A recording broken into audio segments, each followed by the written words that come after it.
तो पहला जो टॉपिक हम पढ़ेंगे वो है फार्माकोलॉजी। तो पहले हम थोड़ा सा इंट्रोडक्शन देख लेते हैं कि फार्माकोलॉजी होता क्या है।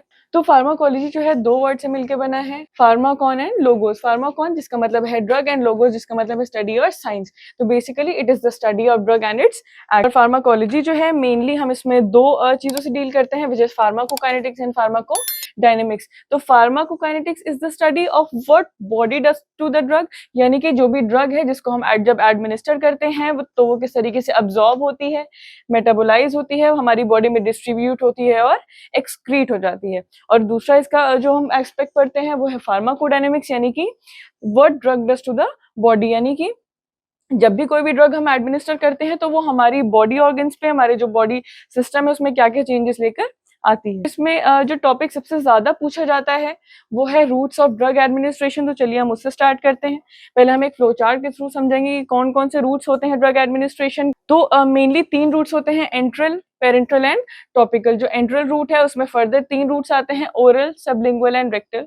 पेरेंट्रल रूट जो है उसमें आता है इंट्रावेनस, इंट्रामस्क्यूलर, सबक्यूटेनियस इनहेलेशन और ट्रांसडर्मल। तो चलिए अब हम इनके बारे में थोड़ा सा डिटेल में पढ़ते हैं। तो एंटरल रूट जो है जिसमें ओरल, सबलिंगुअल और रेक्टल रूट आता है, सबसे सेफ रूट है ड्रग एडमिनिस्ट्रेशन। और इसमें सबसे पहला आता है ओरल रूट।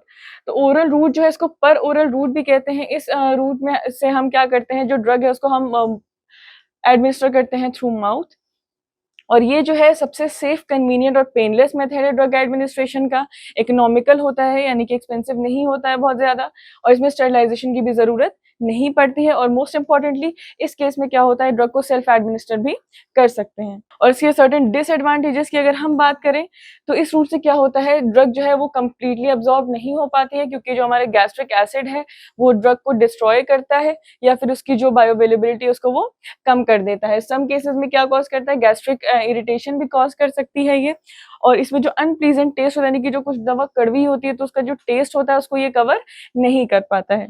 तो नेक्स्ट रूट जिसके बारे में हम बात करेंगे वो है सबलिंगुअल और बक्कल रूट। तो इस रूट में क्या होता है, जो स्मॉल साइज की टैबलेट होती है, जो ड्रग होती है, उसको टंग के नीचे रखकर इस रूट में क्या होता है कि जो भी टैबलेट होती है, जो ड्रग होती है, उसको बिना पानी के टंग के नीचे रखा जाता है ताकि वो स्लोली स्लोली हमारी बॉडी में एंटर कर सके थ्रू डिसॉल्विंग। और ये किस वजह से होता है, जो हमारे माउथ में जो फ्लूइड्स प्रेजेंट होते हैं उनकी हेल्प से ये धीरे धीरे डिसॉल्व होकर हमारी बॉडी में पहुंचती है। और इसके सर्टेन अगर हम एडवांटेजेस की बात करें तो इसके कुछ एडवांटेजेस हैं, जैसे कि ये जो इसमें जो ड्रग्स हैं वो रैपिडली अब्जॉर्ब होती हैं इस रूट से। स्टमक एंजाइम्स इसमें इन्वॉल्व नहीं होते हैं, तो जिसकी वजह से क्या होता है, ड्रग हमारी स्टेबल रहती है। उसके अलावा ये फर्स्ट पास मेटाबॉलिज्म इसमें नहीं होता है, यानी कि लिवर की वजह से जो ड्रग है वो हमारी डिस्ट्रॉय नहीं होती, यानी कि वो लिवर जो क्या करता है कि हमारी जो भी हम ड्रग एडमिनिस्टर करते हैं उसको कम्प्लीटली बायो ट्रांसफॉर्म कर देता है, उसको कम्प्लीटली उसको चेंज कर देता है, जिसकी वजह से उसकी बायो अवेलेबिलिटी है तो वो ड्रास्टिकली कम हो जाती है। और ये रूट क्या करता है, हेपेटिक पोर्टल सर्कुलेशन जो होता है उसको बाईपास कर देता है। कुछ इसके डिसएडवांटेजेस भी हैं, वो ये है कि पेशेंट के लिए समटाइम्स इतना कन्वीनियंट नहीं होता है दवा को इतनी देर तक अपने मुंह में रखना। दूसरा, इसमें स्मॉल डोज ही हम दे पाते हैं किसी भी पेशेंट को। उसके अलावा जो कुछ सर्टेन ड्रग्स जिनका मॉलिक्यूलर वेट बहुत ज्यादा है, जैसे कि इंसुलिन, उसको प्रॉपर्ली अब्जॉर्ब ये नहीं कर पाता है। नेक्स्ट हम बात करते हैं रेक्टल रूट की। तो इस रूट में जो ड्रग्स हैं उसको रेक्टम के थ्रू एडमिनिस्टर करते हैं। और ये किस केस में हम यूज करते हैं, जब जो पेशेंट है वो ड्रग को ओरली नहीं ले पाता है, यानी कि पेशेंट अगर अनकॉन्शियस होता है या फिर वॉमिटिंग कर रहा होता है। नेक्स्ट हम बात करते हैं इसके एडवांटेजेस की। तो जैसे कि मैंने आपको बताया कि जब भी पेशेंट नोजिया वॉमिटिंग से सफर कर रहा होता है तब ये रूट बहुत ही ज्यादा यूजफुल होता है। उसके बाद दूसरा क्या करता है, फर्स्ट पास मेटाबॉलिज्म को बाईपास कर देता है। दूसरा, जो गैस्ट्रिक इरिटेंट ड्रग्स हैं, यानी कि जो कुछ ड्रग्स जो हमारे गैस्ट्रिक म्यूकोसा को इरिटेट करती हैं, उनको एडमिनिस्टर इजीली इस रूट से किया जा सकता है। और अगर हम डिसएडवांटेजेस की बात करें तो कुछ ड्रग्स हैं वो रेक्टल इन्फ्लेमेशन कॉज करती हैं, यानी कि जो हमारा रेक्टम है उसको स्वेल कर देती हैं कुछ एलर्जिक रिएक्शन की वजह से, या फिर वो जो ड्रग है वो इरेगुलरली अब्जॉर्ब होती है, यानी कि कंप्लीट अब्जॉर्प्शन उसका नहीं हो पाता है। तो next route of drug administration जो इसमें आता है वो है पेरेंट्रल रूट। तो इसमें बहुत सारे रूट्स आते हैं, जैसे कि इंट्रावेनस, इंट्रामस्कुलर, सबक्यूटेनियस रूट। तो जो इंट्रावेनस रूट होता है पेरेंट्रल रूट का, इसमें जो भी ड्रग हम एडमिनिस्टर करते हैं उसका कंप्लीट अब्जॉर्प्शन होता है, यानी कि जो ड्रग है वो 100% अब्जॉर्ब हो जाती है हमारी बॉडी में। और इस रूट में क्या होता है, जो भी ड्रग्स हैं उनको वेन्स के थ्रू एडमिनिस्टर किया जाता है ताकि वो जो हमारा सिस्टेमिक सर्कुलेशन है उसमें डायरेक्टली जाके अब्जॉर्ब हो जाए। तो एडवांटेजेस मेनली इसकी क्या-क्या हैं, ये 100% बायोअवेलेबिलिटी शो करता है, यानी कि जो ड्रग है उसका कंप्लीट अब्जॉर्प्शन होता है। जितना रिक्वायर्ड ड्रग का जितना रिक्वायर्ड कंसंट्रेशन चाहिए होता है हमको हमारे ब्लड में, उतना ये रूट जो है मेंटेन कर पाता है कंसंट्रेशन ड्रग का। उसके अलावा ड्रग को इस रूट के थ्रू लार्ज क्वांटिटीज में एडमिनिस्टर किया जा सकता है और इमरजेंसी सिचुएशन में बहुत ही ज़्यादा ये हेल्पफुल होता है, क्योंकि इस रूट से बहुत ही फास्ट ऑनसेट ऑफ एक्शन देखने को मिलता है। नेक्स्ट इसके कुछ डिसएडवांटेजेस भी हैं कि ये रूट थोड़ा-सा इनकन्वीनिएंट होता है, पेनफुल होता है, क्योंकि इंजेक्शन के थ्रू जो ड्रग है वो वेन्स में एडमिनिस्टर की जाती है। उसके अलावा ये थोड़ा कंपैरेटिवली कम सेफ होता है, इसके लिए टेक्निकल ट्रेन्ड पर्सन की ज़रूरत होती है। उसके अलावा सम केसेस में क्या करता है, इन्फेक्शन भी कॉज़ कर सकता है। नेक्स्ट रूट जो आता है वो है इंट्रामस्कुलर रूट। इसमें जो भी ड्रग है वो इंजेक्शन के थ्रू डायरेक्टली मसल्स में एडमिनिस्टर की जाती है और ये जो रूट है इसमें जो ड्रग है वो एक्वस सॉल्यूशन या फिर डिपो प्रिपरेशंस के फॉर्म में एडमिनिस्टर की जाती है। अगर हम अब इसके एडवांटेजेस की बात करें तो इस रूट से जो ड्रग है उसका यूनिफॉर्म अब्जॉर्प्शन होता है, यानी कि जो ड्रग है हमारी बॉडी में यूनिफॉर्मली अब्जॉर्ब होती है। Fast onset of action show करता है लाइक इंट्रावेनस रूट। उसके अलावा जो माइल्ड इरिटेंट ड्रग्स हैं उसको एडमिनिस्टर कर सकते हैं। उसके अलावा ये क्या करता है, फर्स्ट पास मेटाबॉलिज्म को प्रिवेंट कर देता है। कुछ इसके डिसएडवांटेजेस हैं, जैसे कि सिर्फ 10 ml ऑफ ड्रग ही हम इस रूट से एडमिनिस्टर कर सकते हैं। दूसरा, ये लोकल पेन कॉज करता है और कंपैरेटिवली क्या होता है, एक्सपेंसिव होता है। नेक्स्ट रूट अब इसमें जो आता है वो है सबक्यूटेनियस रूट।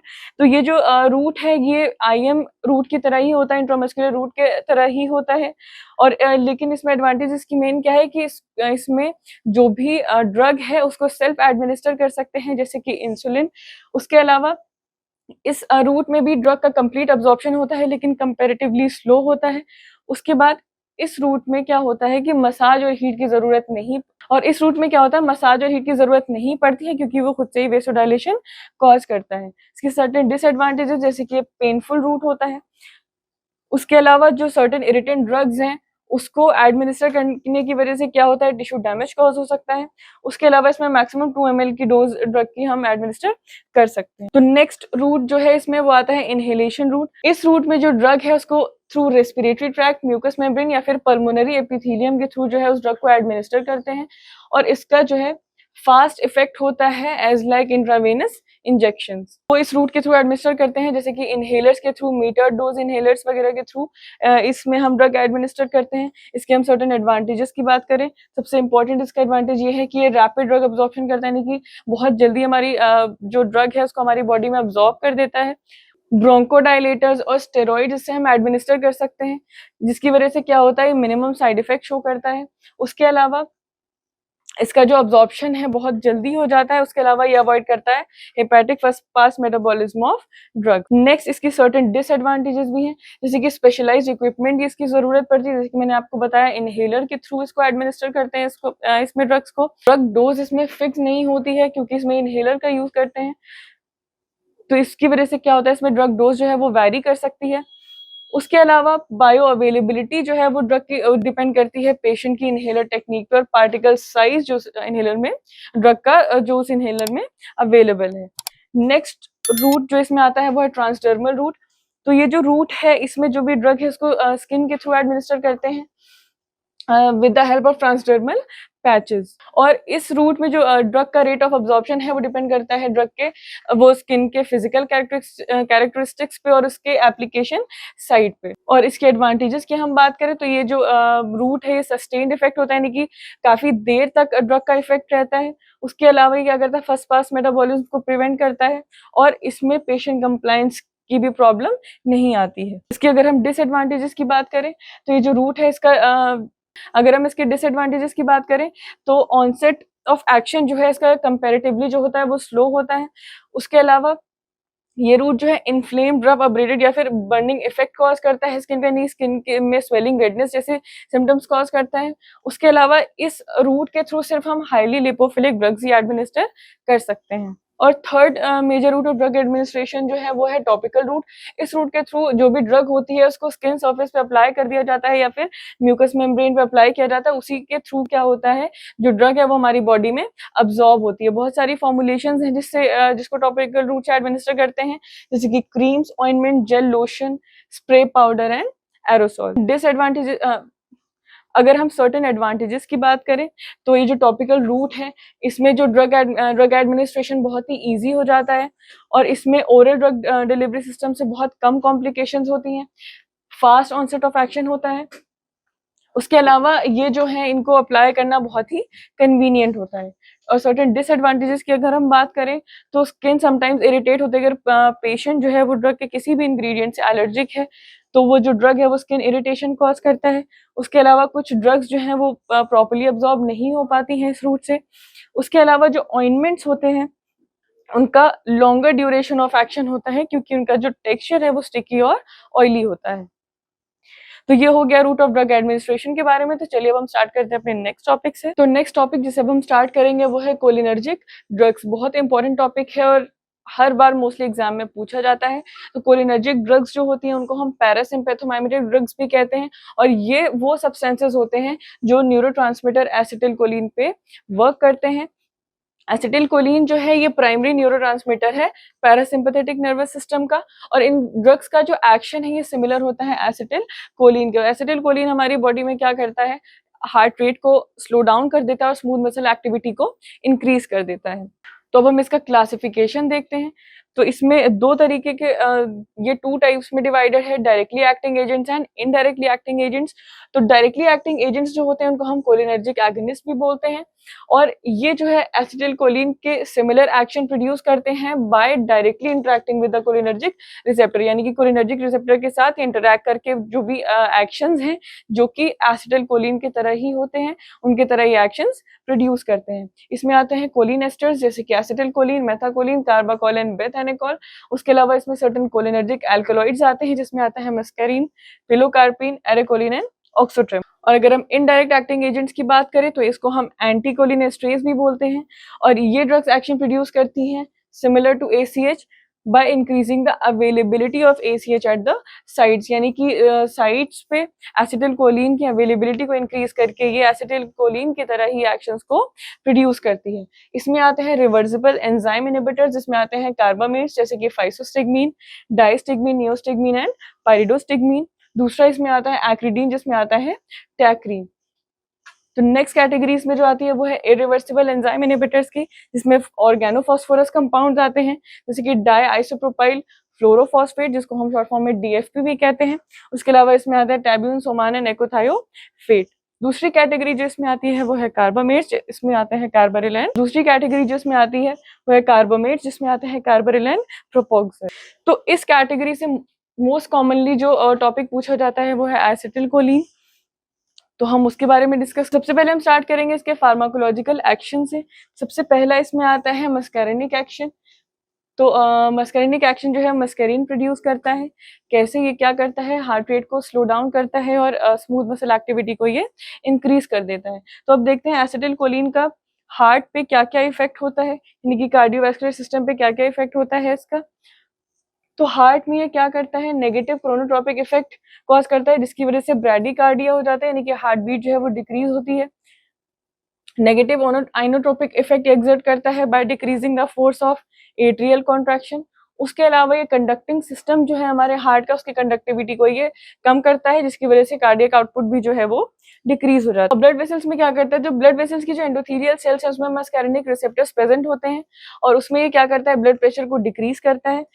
रेस्पिरेटरी सिस्टम में क्या करता है, ब्रोंको कॉन्स्ट्रिक्शन करता है, यानी कि जो ब्रोंक्यूल्स उनको कॉन्स्ट्रिक्ट करता है। उसके अलावा जो म्यूकस ग्लैंड के जो सिक्रीशन है उसको ये इंक्रीज करता है। स्मूथ मसल में सेम ये ब्रोंको कॉन्स्ट्रिक्शन कॉज करता है, पेरिस्टाल्सिस को इंक्रीज करता है और यूरिनरी ब्लैडर जो है इसको कॉन्ट्रैक्ट करता है जिसकी वजह से उसका जो डिस्चार्ज है वो इंक्रीज हो जाता है। नेक्स्ट अगर हम एक्सोक्राइन ग्लैंड्स की बात करें तो अगर हम एक्सोक्राइन ग्लैंड्स की बात करें तो ये जो एजेंट्स हैं ये जो सलाइवरी ग्लैंड, गैस्ट्रिक ग्लैंड और पैनक्रियाटिक ग्लैंड का जो सिक्रीशन है उसको ये इंक्रीज कर देता है।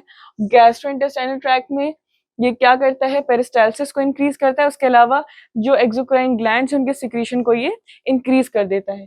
यूरिनरी ब्लैडर में यूरिनरी ब्लैडर का ये इवैक्यूएशन इंक्रीज करता है। कैसे, जो यूरिनरी ब्लैडर में डिट्रूसर मसल प्रेजेंट होता है उसको कॉन्ट्रैक्ट करके और स्फिंक्टर को रिलैक्स करके। आई में क्या करता है, जो कॉन्स्ट्रिक्टर प्यूपिले होता है, जो कि सर्कुलर मसल्स होते हैं जो कि आइरिस में प्रेजेंट होते हैं, उनको ये कॉन्स्ट्रिक्ट करता है। और ये तो हो गई सारी मस्कैरिनिक एक्शंस की बात। अगर हम निकोटिनिक एक्शंस की बात करें तो ये ऑटोनोमिक गैंग्लिया में क्या करता है, हार्ट रेट इंक्रीज करता है, यानी कि टैकीकार्डिया कॉज कर देता है। उसके साथ ही ब्लड प्रेशर को भी इंक्रीज कर देता है। और अगर हम स्केलेटल मसल्स की बात करें तो इन मसल्स में ट्विचिंग या फैसिकुलेशन देखने को मिलता है after the intra arterial injection. उसके अलावा अगर हम सीएनएस की बात करें तो जो एसीएच है ये ब्लड ब्रेन बैरियर को क्रॉस नहीं कर पाता है, इसकी वजह से ये बहुत ज्यादा सेंट्रल इफेक्ट यानी कि सीएनएस पे बहुत ज्यादा मेजर इफेक्ट कोई भी शो नहीं करता है। और अगर हम कोलिनेस्टर्स की डोज की बात करें तो कार्बाकोल जो है वो 0 पॉइंट, और अगर हम डोज की बात करें तो जो कोलिनेस्टर्स हैं उसमें जो कार्बाकोल है वो 0.25 से 0.5 mg डोज में दिया जाता है वाया इंजेक्शन, और आई ड्रॉप्स में दिया जाता है 3% कंसेंट्रेशन में। उसके अलावा दूसरा इसमें आता है बेथानिकॉल जो कि दिया जाता है 10 to 30 mg in the form of tablets. Next हम इसके कुछ इंडिकेशन देखते हैं। इसको gastroparesis, post operative abdominal distension और डायनेमिक इलियस के पेशेंट में इसको दिया जाता है। उसके अलावा दूसरा इसको यूरिनरी ब्लैडर रिटेंशन में भी दिया जाता है। और अगर हम कंट्राइंडिकेशंस की बात करें कि ड्रग कौन कौन से कंडीशन में हमको नहीं देनी चाहिए तो वह hyperthyroidism, bronchial ESMA, peptic ulcer and myocardial infarction. और ये जो ड्रग है क्या क्या एडवर्स इफेक्ट कॉज करती है, वो है cramps, muscular weakness, diarrhoea, increase salivation, lacrimation and blurry vision. तो नेक्स्ट ड्रग जिसके बारे में हम डिस्कस करेंगे वो है एट्रोपिन। ये एक एंटी मस्कैरिनिक एजेंट है, यानी कि ये आता है एंटीकोलिनर्जिक ड्रग्स में। और जो एंटीकोलिनर्जिक ड्रग्स होती हैं वो कोलिनर्जिक ड्रग्स के ऑपोजिट एक्शन प्रोड्यूस करती हैं। सबसे पहले हम स्टार्ट करते हैं एट्रोपिन के फार्माकोलॉजिकल एक्शन से। तो ये सेंट्रल नर्वस सिस्टम में क्या करता है, वेगस नर्व का जो न्यूक्लियस है उसको स्टिमुलेट करता है, जिसकी वजह से क्या होता है, रेस्टलेसनेस होने लगती है, हेलुसिनेशंस होते हैं और डेलीरियम कॉज होने लगता है। और आई में क्या करता है, अगर इसको हम टॉपिकली अप्लाई करते हैं आई के ऊपर तो ये एसिटिल कोलिन को ब्लॉक करता है, जिसका काम क्या होता है, सिलियरी मसल को रिलैक्स करना, यानी कि सिलियरी मसल जो है एट्रोपिन के एडमिनिस्ट्रेशन की वजह से रिलैक्स नहीं हो पाती है और प्यूपिल को फर्दर डायलेट कर देती है। अगर हम कार्डियोवैस्कुलर सिस्टम की बात करें तो इनिशियली ये ब्रैडीकार्डिया कॉज करती है, यानी कि हार्ट रेट को डिक्रीज करती है, लेकिन लेटर स्टेजेस के बाद ये टैकीकार्डिया कॉज करती है, यानी कि हार्ट रेट को ये इंक्रीज कर देती है। नेक्स्ट रेस्पिरेटरी सिस्टम में ये म्यूकस सिक्रीशन को इंक्रीज करता है। उसके अलावा ये ब्रोंको कॉन्स्ट्रिक्शन भी कॉज करता है। उसके अलावा इसमें क्या करता है, ग्लैंडुलेट सिक्रीशन को डिक्रीज करता है इसमें, और ब्रोंकोडाइलेशन भी कॉज करता है तब जब एट्रोपिन का जो एडमिनिस्ट्रेशन है अगर हम सिस्टेमिकली उसको एडमिनिस्टर करते हैं, उस केस में ये क्या करता है, ग्लैंडुलेट सिक्रीशन जो है उसको कम करता है, ब्रोंकियोस को ये डायलेट करता है। और अगर हम स्किन और स्वेट ग्लैंड्स की बात करें तो जो एट्रोपिन है ये स्वेटिंग को ड्रास्टिकली रिड्यूस कर देता है। कैसे, क्योंकि जो स्किन और स्वेट ग्लैंड्स पे जो मस्कैरिनिक रिसेप्टर्स प्रेजेंट होते हैं वो बहुत ही ज्यादा सेंसिटिव होते हैं एट्रोपिन से। इसकी वजह से क्या करता है, स्वेटिंग को बहुत ज्यादा रिड्यूस कर देता है। नेक्स्ट सिक्रीशन, तो जो सलाइवरी ग्लैंड्स हैं वो बहुत ही ज्यादा सेंसिटिव होते हैं एट्रोपिन को लेके, जिसकी वजह से क्या करते हैं, ये ड्राइनेस कॉज कर सकते हैं। उसकी वजह से जो ड्रूलिंग की कंडीशन है जिसमें जो सलाइवा है वो माउथ के अराउंड आ जाता है सोने के टाइम या सोने के उठने के बाद, तो उसमें क्या करता है, ये माउथ ड्राइनेस कॉज करता है। उसके अलावा अगर हम मोटिलिटी की बात करें तो ये एट्रोपिन जो है ये गैस्ट्रोइंटेस्टाइनल मोटिलिटी को बहुत ही ज्यादा डिक्रीज करता है, इसीलिए उसको as an anti diarrhoeal drug या फिर एंटी स्पाज्मोटिक ड्रग भी यूज करते हैं। एट्रोपिन जो है इसको 0.4 से 0.6 mg की डोज में एडमिनिस्टर किया जाता है every 30 to 60 minutes as a pre anaesthetic medication. अगर हम इंडिकेशन यानी कि अगर हम इसके यूजेस की बात करें तो इसको एज माइड्राइटिक और एज साइक्लोप्लेजिक यूज करते हैं, यानी कि इसको प्यूपिल डायलेशन के लिए और सिलियरी मसल्स जो हमारे आईज में प्रेजेंट होते हैं उनके पैरालिसिस के लिए यूज किया जाता है।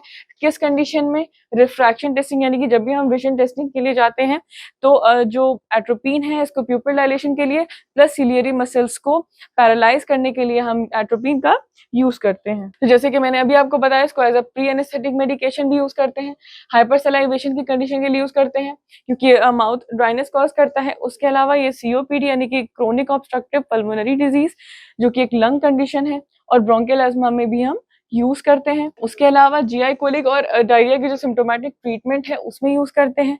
उसके अलावा सर्टेन यूरिनरी डिसऑर्डर्स हैं उसमें यूज किया जाता है, और सर्टेन पॉइजनिंग कंडीशन के लिए यूज किया जाता है, क्योंकि ये जो एट्रोपिन है ये ऑर्गेनोफॉस्फोरस पॉइजनिंग के लिए मेजरली यूज किया जाता है and it is considered as a life saving drug. उसके अलावा कार्डियोवैस्कुलर सिस्टम में क्योंकि ये वेगल एक्टिविटी को इंक्रीज करता है तो इसको साइनस ब्रैडिकार्डिया और पार्शियल हार्ट ब्लॉक के लिए भी हम यूज करते हैं।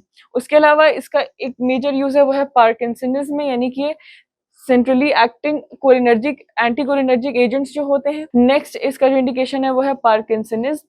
तो जो centrally acting anti cholinergic agents होते हैं उनको यूज किया जाता है पार्किंसनिज्म की कंडीशन यानी कि पार्किंसंस डिजीज को प्रिवेंट करने के लिए, जो कि एक साइकोलॉजिकल डिसऑर्डर है। तो नेक्स्ट ड्रग जिसके बारे में हम पढ़ेंगे वो है प्रोप्रानोलॉल। ये एक एंटी एड्रेनर्जिक ड्रग्स है और ये वो ड्रग्स होती हैं जो कि एड्रेनलिन के जो एक्शंस हैं उसके ऑपोजिट एक्शंस प्रोड्यूस करती हैं। जो प्रोप्रानोलॉल है ये मेनली क्या करता है, कार्डियक बीटा रिसेप्टर को ब्लॉक करता है जिसकी वजह से हार्ट रेट जो है वो डिक्रीज हो जाता है। जो इम्पल्स कंडक्शन है थ्रू एवी नोड इसको ये सप्रेस कर देता है, डिक्रीज कर देता है। उसके अलावा ये वेंट्रिकुलर कॉन्ट्रैक्शन जो फोर्स है वेंट्रिकुलर कॉन्ट्रैक्शन का उसको डिक्रीज करता है, जिसकी वजह से ऑल टुगेदर क्या होता है, कार्डियक आउटपुट डिक्रीज हो जाता है। उसके अलावा जो रेनिन सिक्रीशन है प्रोप्रानोलॉल उसको इनहिबिट करता है या सप्रेस कर देता है। उसके अलावा ये कार्डियक बीटा 2 यानी कि हार्ट में जो बीटा 2 रिसेप्टर्स प्रेजेंट होते हैं उनको ब्लॉक करता है, जिसकी वजह से ब्रोंको कॉन्स्ट्रिक्शन होता है यानी कि ब्रोंकियोल्स जो है वो कॉन्स्ट्रिक्ट हो जाते हैं। ब्लड वेसल्स जो है वो कॉन्स्ट्रिक्ट होते हैं यानी कि वेसो कॉन्स्ट्रिक्शन होता है और ग्लाइकोजिनोलाइसिस होता है। और प्रोप्रानोलॉल को हम यूज करते हैं hypertension, angina pectoris, myocardial infarction, cardiac arrhythmia, phaeochromocytoma, इस सब कंडीशंस में हम प्रोप्रानोलॉल को एडमिनिस्टर करते हैं। और जो मेजर एडवर्स इफेक्ट्स हैं प्रोप्रानोलॉल के वो है डायरिया, वॉमिटिंग, हाइपोटेंशन यानी कि decreased blood pressure, bradycardia which is the decreased heart rate, bronchoconstriction, arrhythmic attack. तो ये सारी कंडीशंस कॉज करता है। उसके अलावा जो प्रोप्रानोलॉल है वो एचडीएल यानी कि हाई डेंसिटी लिपोप्रोटीन का जो कंसंट्रेशन है उसको डिक्रीज करता है, यूरिक एसिड लेवल को इंक्रीज कर देता है। तो नेक्स्ट टॉपिक जिससे हम स्टार्ट करेंगे वो है एनसेड्स और non steroidal anti inflammatory drugs. तो ये जो ड्रग्स हैं मेनली पेन, इन्फ्लेमेशन और फीवर जैसे कंडीशंस को ट्रीट करने के लिए हम यूज करते हैं। तो चलते हैं इसके क्लासिफिकेशन की तरफ, जो कि सबसे ज्यादा एग्जाम में पूछे जाने वाला टॉपिक है। तो इसमें जो सबसे पहली कैटेगरी आती है वो है नॉन सिलेक्टिव कॉक्स इनहिबिटर, जिसमें salicylates, pyrazolone derivatives, indole derivatives, propionic acid derivatives, anthranilic acid, aryl acetic acid, oxicam, pyrrolopyrrole derivatives जैसे कैटेगरीज जो हैं वो आती हैं। उसके अलावा इसमें आते हैं preferential COX 2 inhibitors, selective COX 2 inhibitors और analgesic antipyretic with poor anti inflammatory action. तो ये सारी कैटेगरीज जो है इसमें इंक्लूड होती हैं। इसका जो डिटेल क्लासिफिकेशन है वो आप स्क्रीन पर दिया हुआ है, इसका आप स्क्रीनशॉट ले सकते हैं और इसको डिटेल में पढ़ सकते हैं। तो इस टॉपिक से जो सबसे मोस्ट कॉमनली जो ड्रग पूछी जाती है वो है एस्पिरिन। तो अगर हम इसके फार्माकोलॉजिकल एक्शंस की बात करें तो रेस्पिरेटरी सिस्टम में एस्पिरिन क्या करता है, कार्बन डाइऑक्साइड प्रोडक्शन को इंक्रीज कर देता है पेरिफेरली, और सेंट्रली ये क्या करता है कि जो सेंसिटिविटी है रेस्पिरेटरी सेंटर की कार्बन डाइऑक्साइड की तरफ वो ये क्या करता है, इंक्रीज करता है। कार्डियोवैस्कुलर सिस्टम में लार्ज डोजेस में ये क्या करता है, कार्डियक आउटपुट की जो एक्टिविटी है उसको इंक्रीज करता है, यानी कार्डियक आउटपुट को इंक्रीज करता है ताकि ये जो पेरिफेरल ऑक्सीजन डिमांड आती है उसको ये पूरा कर सके। उसके अलावा ये वेसोडाइलेशन कॉज करता है। गैस्ट्रोइंटेस्टाइनल सिस्टम में क्या करता है, गैस्ट्रिक म्यूकोसा को इरिटेट करता है जिसकी वजह से एपिगैस्ट्रिक डिस्ट्रेस कॉज होता है, नॉजिया और वॉमिटिंग भी कॉज होता है। उसके अलावा यूरिनरी सिस्टम में हाई डोजेस में जो एस्पिरिन है वो रीनल ट्यूबुलर सिक्रीशन जो है यूरिक एसिड का उसको ये डिक्रीज कर देता है। और अगर हम अदर एक्शंस की बात करें तो ये एनाल्जेसिक एक्शन प्रोड्यूस करता है यानी कि पेन को डिक्रीज करता है, एंटीपायरेटिक एक्शन प्रोड्यूस करता है यानी कि फीवर को कम करता है, कैसे, हीट लॉस प्रमोट करके और जो हाइपोथैलेमस में जो थर्मोस्टेट प्रेजेंट है उसको रीसेट करके। उसके अलावा हाई डोजेस में क्या करता है, ये एंटी इन्फ्लेमेटरी एक्शन प्रोड्यूस करता है यानी कि ये स्वेलिंग को कम कर देता है। और इसको एडमिनिस्टर किया जाता है 300 से 650 mg टैबलेट्स की डोज में। उसके अलावा इसको कंट्राइंडिकेट किया जाता है पेप्टिक अल्सर की कंडीशन में, क्योंकि ये गैस्ट्रिक म्यूकस को इरिटेट करता है, तो ये इस कंडीशन को फर्दर ये इंक्रीज कर सकता है। उसके अलावा इसको यूज किया जाता है क्रोनिक लिवर डिजीज में, डायबिटीज में, जुवेनाइल रोमेटॉइड आर्थराइटिस में, प्रेगनेंसी और ब्रेस्ट फीडिंग मदर्स में। मेन एडवर्स इफेक्ट्स जो हैं वो है, क्या करता है, ये गैस्ट्रोइंटेस्टाइनल टॉक्सिसिटी कॉज करता है, जैसे कि एपिगैस्ट्रिक डिस्ट्रेस और हार्ट बर्न। उसके अलावा ये हाइपर सेंसिटिविटी कॉज करता है, यानी कि सीवियर एलर्जिक रिएक्शंस हमारी बॉडी में ही है। फिर नेक्स्ट टॉपिक जिससे हम स्टार्ट करेंगे वो है ग्लाउकोमा। तो ग्लाउकोमा वो कंडीशन है जिसमें ऑप्टिक न्यूरोपैथी हो जाती है, यानी कि जो हमारी आईज में ऑप्टिक नर्व्स प्रेजेंट होती हैं जो कि विजुअल सिग्नल्स को आईज से ब्रेन तक लेकर जाती हैं, वो डैमेज हो जाती है। इसी कंडीशन को हम ऑप्टिक न्यूरोपैथी कहते हैं। तो ग्लाउकोमा वो कंडीशन है जिसमें प्रोग्रेसिव ऑप्टिक न्यूरोपैथी हो जाती है, यानी कि जो टाइम के साथ साथ बढ़ती रहती है।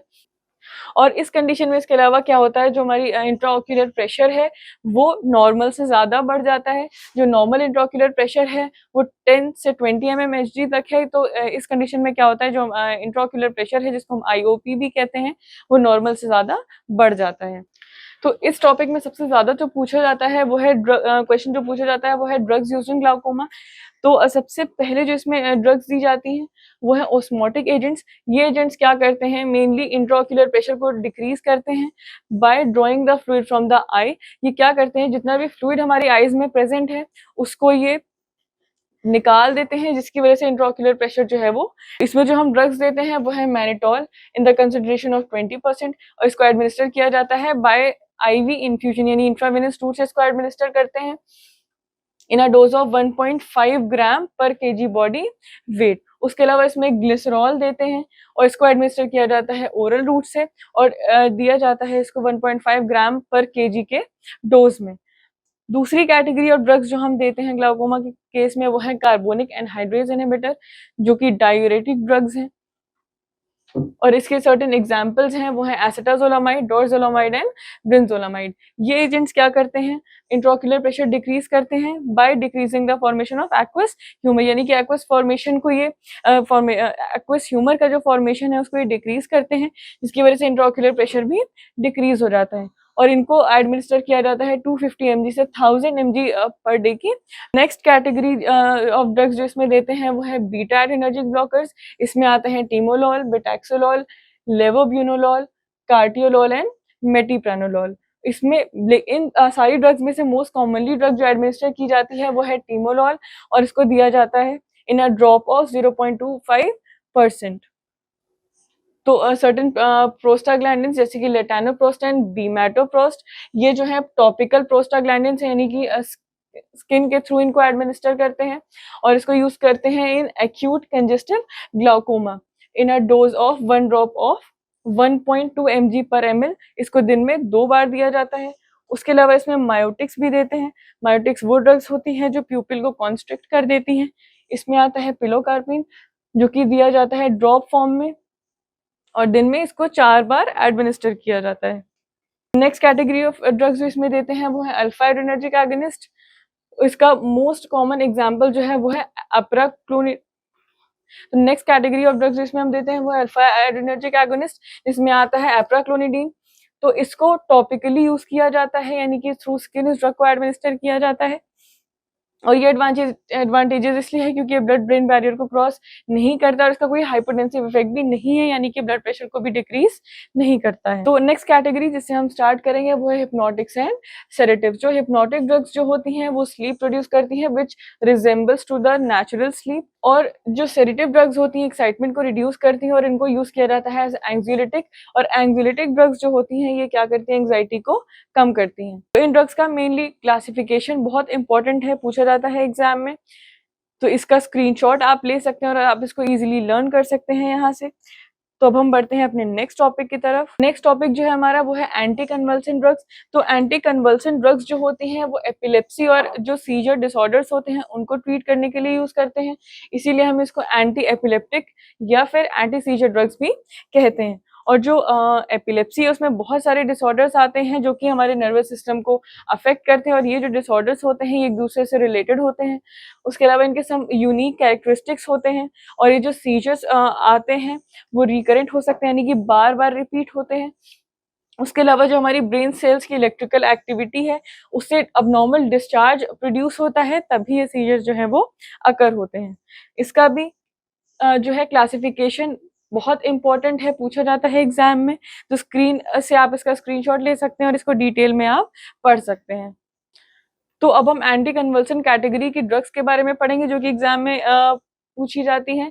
तो इसमें सबसे पहला आता है फिनोबार्बिटोन। तो जो फिनोबार्बिटोन है ये सबसे पहली एंटी एपिलेप्टिक ड्रग है जो कि 1912 में इंट्रोड्यूस हुई थी। और अगर हम इसके फार्माकोलॉजिकल एक्शन की बात करें तो सीएनएस में ये क्या करती है, ये गाबा ए रिसेप्टर का जो एक्टिवेशन है उसको बढ़ाती है। गाबा ए रिसेप्टर जो है वो है गामा अमीनो ब्यूटेरिक एसिड, उसके ये एक्टिवेशन को बढ़ाती है, जिसकी वजह से गाबा का जो अमाउंट है वो इंक्रीज होता है। और जो GABA mediated chloride ion channel opening है उसको ये इंक्रीज करता है। और जब ये क्लोराइड आयन चैनल की जो ओपनिंग है ये लंबे समय तक इंक्रीज, तो जो क्लोराइड आयन चैनल की ओपनिंग है जब वो लंबे समय तक क्या होता है ओपन रहती है, इसकी वजह से सोडियम इन्फ्लक्स होता है, यानी कि सोडियम बहुत ज्यादा एंटर होता है और ये डीपोलराइजेशन को क्या करता है, स्टेबल करता है, जिसकी वजह से सीएनएस डिप्रेशन होता है और जो पेशेंट उसको नींद आ जाती है। और अगर हम इसकी डोज की बात करें तो इसको एडमिनिस्टर किया जाता है in the dose of 100 to 200 mg, 100 से 200 mg की डोज में इसको एडमिनिस्टर किया जाता है दिन में एक बार। उसके अलावा इसको इंट्रामस्कुलर रूट से भी एडमिनिस्टर करते हैं in the dose of 100 to 200 mg। इसके अलावा जिन कंडीशंस में हम इसको यूज करते हैं वो है generalised tonic clonic seizures, simple partial seizures और कॉम्प्लेक्स पार्शियल सीजर्स। कंट्राइंडिकेशंस की बात करें तो जो भी पेशेंट्स बार्बिचुरेट जिन भी पार्शियल, और अगर हम इसके कंट्राइंडिकेशंस की बात करें तो जो भी पेशेंट्स बार्बिचुरेट सेंसिटिव होते हैं यानी कि वो से एलर्जिक रिएक्शन शो करते हैं उनमें इसको कंट्राइंडिकेट किया जाता है, यानी कि उनको ये नहीं दिया जाता है। प्रेगनेंसी के केस में भी इस कंडीशन को कंट्राइंडिकेट किया जाता है। और अगर हम इसके फार्माकोलॉजिकल एक्शन की बात करें तो कार्बामेजेपिन और उसका जो एक्टिव मेटाबोलाइट है ये सोडियम चैनल को ब्लॉक करता है और जो हमारे ब्रेन में जो इम्पल्सेस जा रही हैं उसको ये स्लो डाउन कर देता है। उसके अलावा जो इनएक्टिव फॉर्म में वोल्टेज गेटेड सोडियम चैनल है उस पे जाके बाइंड हो जाता है, जिसकी वजह से क्या होता है जो रिपीटेटिव और सस्टेन्ड रिलीज एक्शन पोटेंशियल का वो डिक्रीज हो जाता है और सीजर अकर नहीं होता है। और इसको दिया जाता है 100 mg की डोज में ट्वाइस अ डे, यानी कि BID, तो 2 बार दिया जाता है दिन में। उसके अलावा इसकी जो डोज है उसको ग्रेजुअली इंक्रीज किया जाता है 600 से 1200 mg पर डे की डोज पे। तो दिया जाता है ट्राइजेमिनल न्यूरेग्लिया की कंडीशन में, डायबिटीज इंसिपिडस में, टेम्पोरल लोब एपिलेप्सी में और ग्रैंड मॉल एपिलेप्सी में। और इसको कंट्राइंडिकेट किया जाता है अगर किसी पेशेंट को बोन मैरो डिप्रेशन है या फिर वो हाइपर सेंसिटिव है इस ड्रग को लेके, तब उस कंडीशन में इस ड्रग को एडमिनिस्टर नहीं किया जाता है। तो नेक्स्ट टॉपिक जिसके बारे में हम डिस्कस करेंगे वो है ओपियोइड या फिर नार्कोटिक एनाल्जेसिक। तो एनाल्जेसिक जो होती हैं वो हमारी बॉडी में क्या करती हैं, पेन के जो सेंसेशन है उसको रिड्यूस करती हैं। और ये जो ओपियोइड एनाल्जेसिक हैं इसको नेचुरल सोर्सेज से ऑब्टेन किया जाता है, जो इनको हम प्रोड्यूस करते हैं या तो सेमी सिंथेटिकली या फिर सिंथेटिकली। और ये जो ड्रग्स हैं इनका जो एक्शन है वो मॉर्फिन की तरह होता है, यानी कि ये क्या करते हैं, पेन को रिड्यूस करते हैं, सीएनएस डिप्रेशन करते हैं और ड्रग डिपेंडेंस भी शो करते हैं सर्टेन केसेस में। तो अगर हम इसकी क्लासिफिकेशन की बात करें तो इसका ये क्लासिफिकेशन है जिसमें मॉर्फिन एनालॉग्स आते हैं और सिंथेटिक डेरिवेटिव्स आते हैं, जिनका जो स्ट्रक्चर है वो मॉर्फिन के सिमिलर नहीं होता, यानी कि जो मॉर्फिन एनालॉग्स हैं इनका जो स्ट्रक्चर है वो मॉर्फिन की तरह होता है और जो सिंथेटिक डेरिवेटिव्स इसमें आते हैं इसका जो स्ट्रक्चर है वो मॉर्फिन के सिमिलर नहीं होता है। इसको डिटेल में पढ़ने के लिए आप स्क्रीन से ही इसका स्क्रीनशॉट ले सकते हैं इसको लर्न करने के लिए। तो इसमें जो मोस्ट कॉमनली ड्रग पूछी जाती है वो है मॉर्फिन, तो हम उससे स्टार्ट करते हैं। जो मॉर्फिन है वो एक पोटेंट ओपिएट एनाल्जेसिक है जो कि एक साइको एक्टिव ड्रग, यानी कि इसको हैं मॉर्फिन जो कि मोस्ट कॉमनली ड्रग जो है वो पूछा जाता है ओपियोइड एनाल्जेसिक में। तो मॉर्फिन जो है वो एक पोटेंट ओपिएट एनाल्जेसिक है जो कि एक साइको एक्टिव ड्रग है और इसको एज अ ओपियोइड का एज अ प्रोटोटाइप यूज किया जाता है और इसको मेनली दिया जाता है सीवियर पेन की कंडीशंस में। तो इसके अगर हम फार्माकोलॉजिकल एक्शंस की बात करें तो सेंट्रल नर्वस सिस्टम में एनाल्जेसिया प्रोड्यूस करता है, यानी कि बहुत सारे जो ब्रेन में रिसेप्टर्स प्रेजेंट हैं उनके साथ इंटरैक्ट करके ये पेन के सेंसेशन को कम कर देता है। उस जो मूड है पेशेंट का ये उसको चेंज करता है, यानी कि जो पेशेंट्स बहुत सीवियर पेन सफर कर रहे होते हैं उनमें यूफोरिया प्रोड्यूस करता है, यानी कि उस पेन को रिलीव कर देता है। उसके बाद ये सेडेशन कॉज करता है, यानी कि जो पेशेंट्स मतलब पेन की वजह से इंसोम्निया की कंडीशन वजह सेडेशन कॉज करता है, यानी कि वो पेशेंट जिनको नींद नहीं आती है सीवियर पेन की वजह से, उनमें ये सेडेशन कॉज करता है, यानी कि उनको में नींद ये प्रोड्यूस करता है, यानी स्लीप प्रोड्यूस करता है। उसके अलावा ये वॉमिटिंग कॉज करता है, यानी कि ट्रिगर करता है CTZ को, which is chemo receptor trigger zone, उसको स्टिमुलेट करके वॉमिटिंग इंड्यूस करता है। उसके अलावा ये रेस्पिरेटरी डिप्रेशन कॉज करता है और एंटीटसिव इफेक्ट भी ये शो करता है, यानी कि जो कफ है, जो खांसी है, उसको ये सप्रेस कर देता है। उसके अलावा ऑटोनॉमिक नर्वस सिस्टम में ये माइल्ड हाइपरग्लाइसीमिया प्रोड्यूस करता है, यानी कि जो ब्लड ग्लूकोज लेवल है उसको ये डिक्रीज करता है। गैस्ट्रोइंटेस्टाइनल ट्रैक्ट में ये कॉन्स्टिपेशन कॉज करता है, यानी कि बाउल मूवमेंट जो हमारी बॉडी से उसको रिस्ट्रिक्ट कर देता है। कार्डियोवैस्कुलर सिस्टम में ये क्या करता है, मस्ट सेल से सिस्टम में क्या करता है, वेसोडाइलेटेशन करता है, यानी कि ब्लड वेसल्स को ये डायलेट करता है, ब्रॉड कर देता है। कैसे? By releasing histamine from mast cell, by causing depression of vasomotor centre और अदर स्मूथ मसल्स में ये क्या करता है, जैसे कि बिलियरी ट्रैक्ट में क्या करता है, बिलियरी कोलिक पेन को ये प्रोड्यूस करता है due to the spasm of sphincter of Oddi, जिसकी वजह से क्या होता है, जो बिलियरी ट्रैक्ट का जो प्रेशर है वो इंक्रीज हो जाता है। यूरिनरी ब्लैडर में ये डेट्रूसर और स्फिंक्टर मसल की टोन जो है उसको इंक्रीज करता है, जिसकी वजह से यूरिनरी अर्जेंसी कॉज होती है। मिक्ट्यूरेशन यानी कि जो एक्ट ऑफ पासिंग यूरिन है वो इजीली नहीं हो पाता, जो पेशेंट है वो इजीली यूरिन को पास नहीं कर पाता है। और यूट्रस में क्या करता है, ये लेबर कॉन्ट्रैक्शन को इंक्रीज करता है। भी आपको बताया ही मैंने कि इसका एनाल्जेसिस यानी कि पेन में यूज करते हैं, जो भी पेशेंट को सीवियर पेन हो रहा होता है। डायरिया के ट्रीटमेंट के लिए यूज करते हैं, कफ रिलीव करने के लिए यूज करते हैं, क्योंकि उसको इसका एंटीडेप्रेसिव एक्शन भी होता है। उसके अलावा इसको एज एनेस्थेटिक और प्री एनेस्थेटिक मेडिकेशन भी यूज करते हैं। और इसको कंट्राइंडिकेट किया जाता है एक्यूट एब्डोमिनल पेन की कंडीशन में, हेड इंजरी में, ब्रोंकियल एज्मा में, क्योंकि क्या करता है, रेस्पिरेटरी डिप्रेशन कॉज कर सकता है। क्रोनिक लंग डिजीज में इसको नहीं देते हैं, क्योंकि क्या करता है, रेस्पिरेटरी इनसफिशिएंसी कॉज करता है। हाइपोथायरॉयडिज्म की कंडीशन में भी इसको नहीं देते हैं और हेपेटिक फेलियर की कंडीशन में भी इसको एडमिनिस्टर नहीं करते हैं। तो एंटी हाइपरटेंसिव वो ड्रग्स होती हैं जो हाइपरटेंशन के ट्रीटमेंट के लिए यूज होती हैं। और हाइपरटेंशन वो कंडीशन है जिसमें जो सिस्टमिक आर्टरी है उसका जो ब्लड प्रेशर है वो नॉर्मल प्रेशर से ज़्यादा बढ़ जाता है।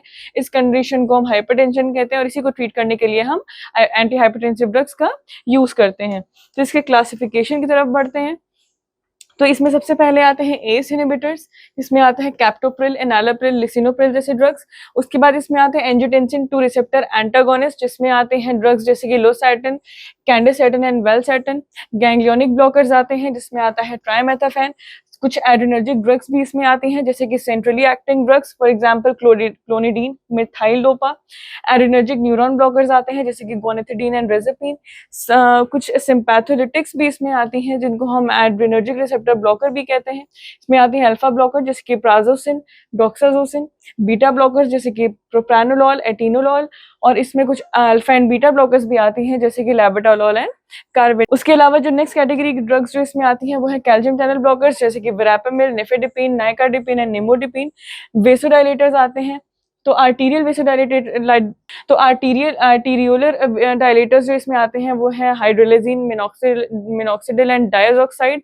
और आर्टीरियोलर और लास्ट कैटेगरी जो hypertensive drugs, anti hypertensive drugs की कैटेगरी में आती है वो है डायरेटिक्स, जिसमें थायजाइड डायरेटिक्स आता है जैसे कि हाइड्रोक्लोरथायजाइड एंड क्लोरथायरिडोन। लूप डायरेटिक्स आते हैं जैसे कि फ्यूरोसेमाइड एंड ब्यूमेटानाइड। और कुछ पोटेशियम स्पेरिंग डायरेटिक्स भी इसमें आते हैं जो कि है स्पाइरोनोलैक्टोन, एमिलोराइड एंड ट्राइमटेरिन। तो ये सारी ड्रग्स जो है वो एंटी हाइपरटेंसिव ड्रग्स हैं। जिसमें इस टॉपिक में सबसे ज्यादा पूछे जाने वाला जो टॉपिक है वो है एंजियोटेंसिन कन्वर्टिंग एंजाइम इनहिबिटर, जिसको हम एस इनहिबिटर भी कहते हैं।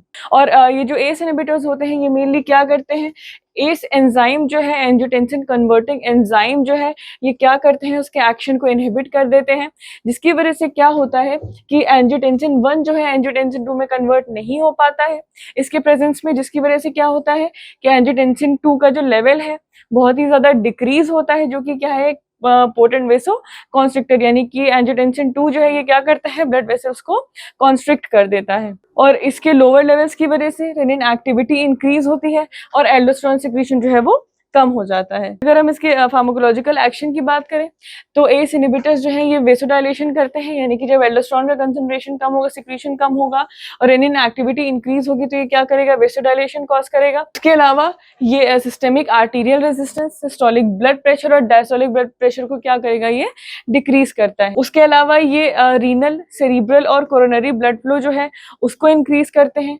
एल्डोस्टेरोन सिक्रीशन को जो है ये कम करते हैं, लेकिन इसके एडिक्वेट लेवल्स जो है कौन कौन मेंटेन करता है, वो है पोटेशियम और ACTH विच इज एड्रेनोकॉर्टिकोट्रोपिक। और अगर इस एस इनहिबिटर्स की डोज की हम तो जो यूजुअल डोज है वो है इनकी 10 mg, जिसकी मैक्सिमम डोज जो है एक दिन की 80 mg से ऊपर नहीं होनी चाहिए। और रैमिप्रिल दिया जाता है 1.25 mg की डोज में दिन में एक बार, और क्विनाप्रिल दिया जाता है 2.5 mg की डोज में दिन में एक बार। तो ये जो ड्रग्स हैं मेनली जैसे कि आपको पता ही है कि हाइपरटेंशन की कंडीशन में दी जाती हैं, कंजेस्टिव हार्ट फेलियर में दी जाती हैं, डायबिटिक नेफ्रोपैथी में दी जाती हैं और स्क्लेरोडर्मा क्राइसिस में ये ड्रग्स दी जाती है। अगर इसके कंट्राइंडिकेशंस की हम बात करें तो ये रीनल आर्टरी स्टेनोसिस में नहीं दी जाती है। क्यों? क्योंकि ये GFR यानी कि ग्लोमेरुलर फिल्ट्रेशन रेट जो है उसको कम करती है, जिसकी वजह से रीनल फेलियर भी ये कॉज कर सकती है। उसके अलावा aortic stenosis, coarctation of aorta और प्रेगनेंसी जैसी कंडीशंस में इन ड्रग्स को नहीं दिया जाता है।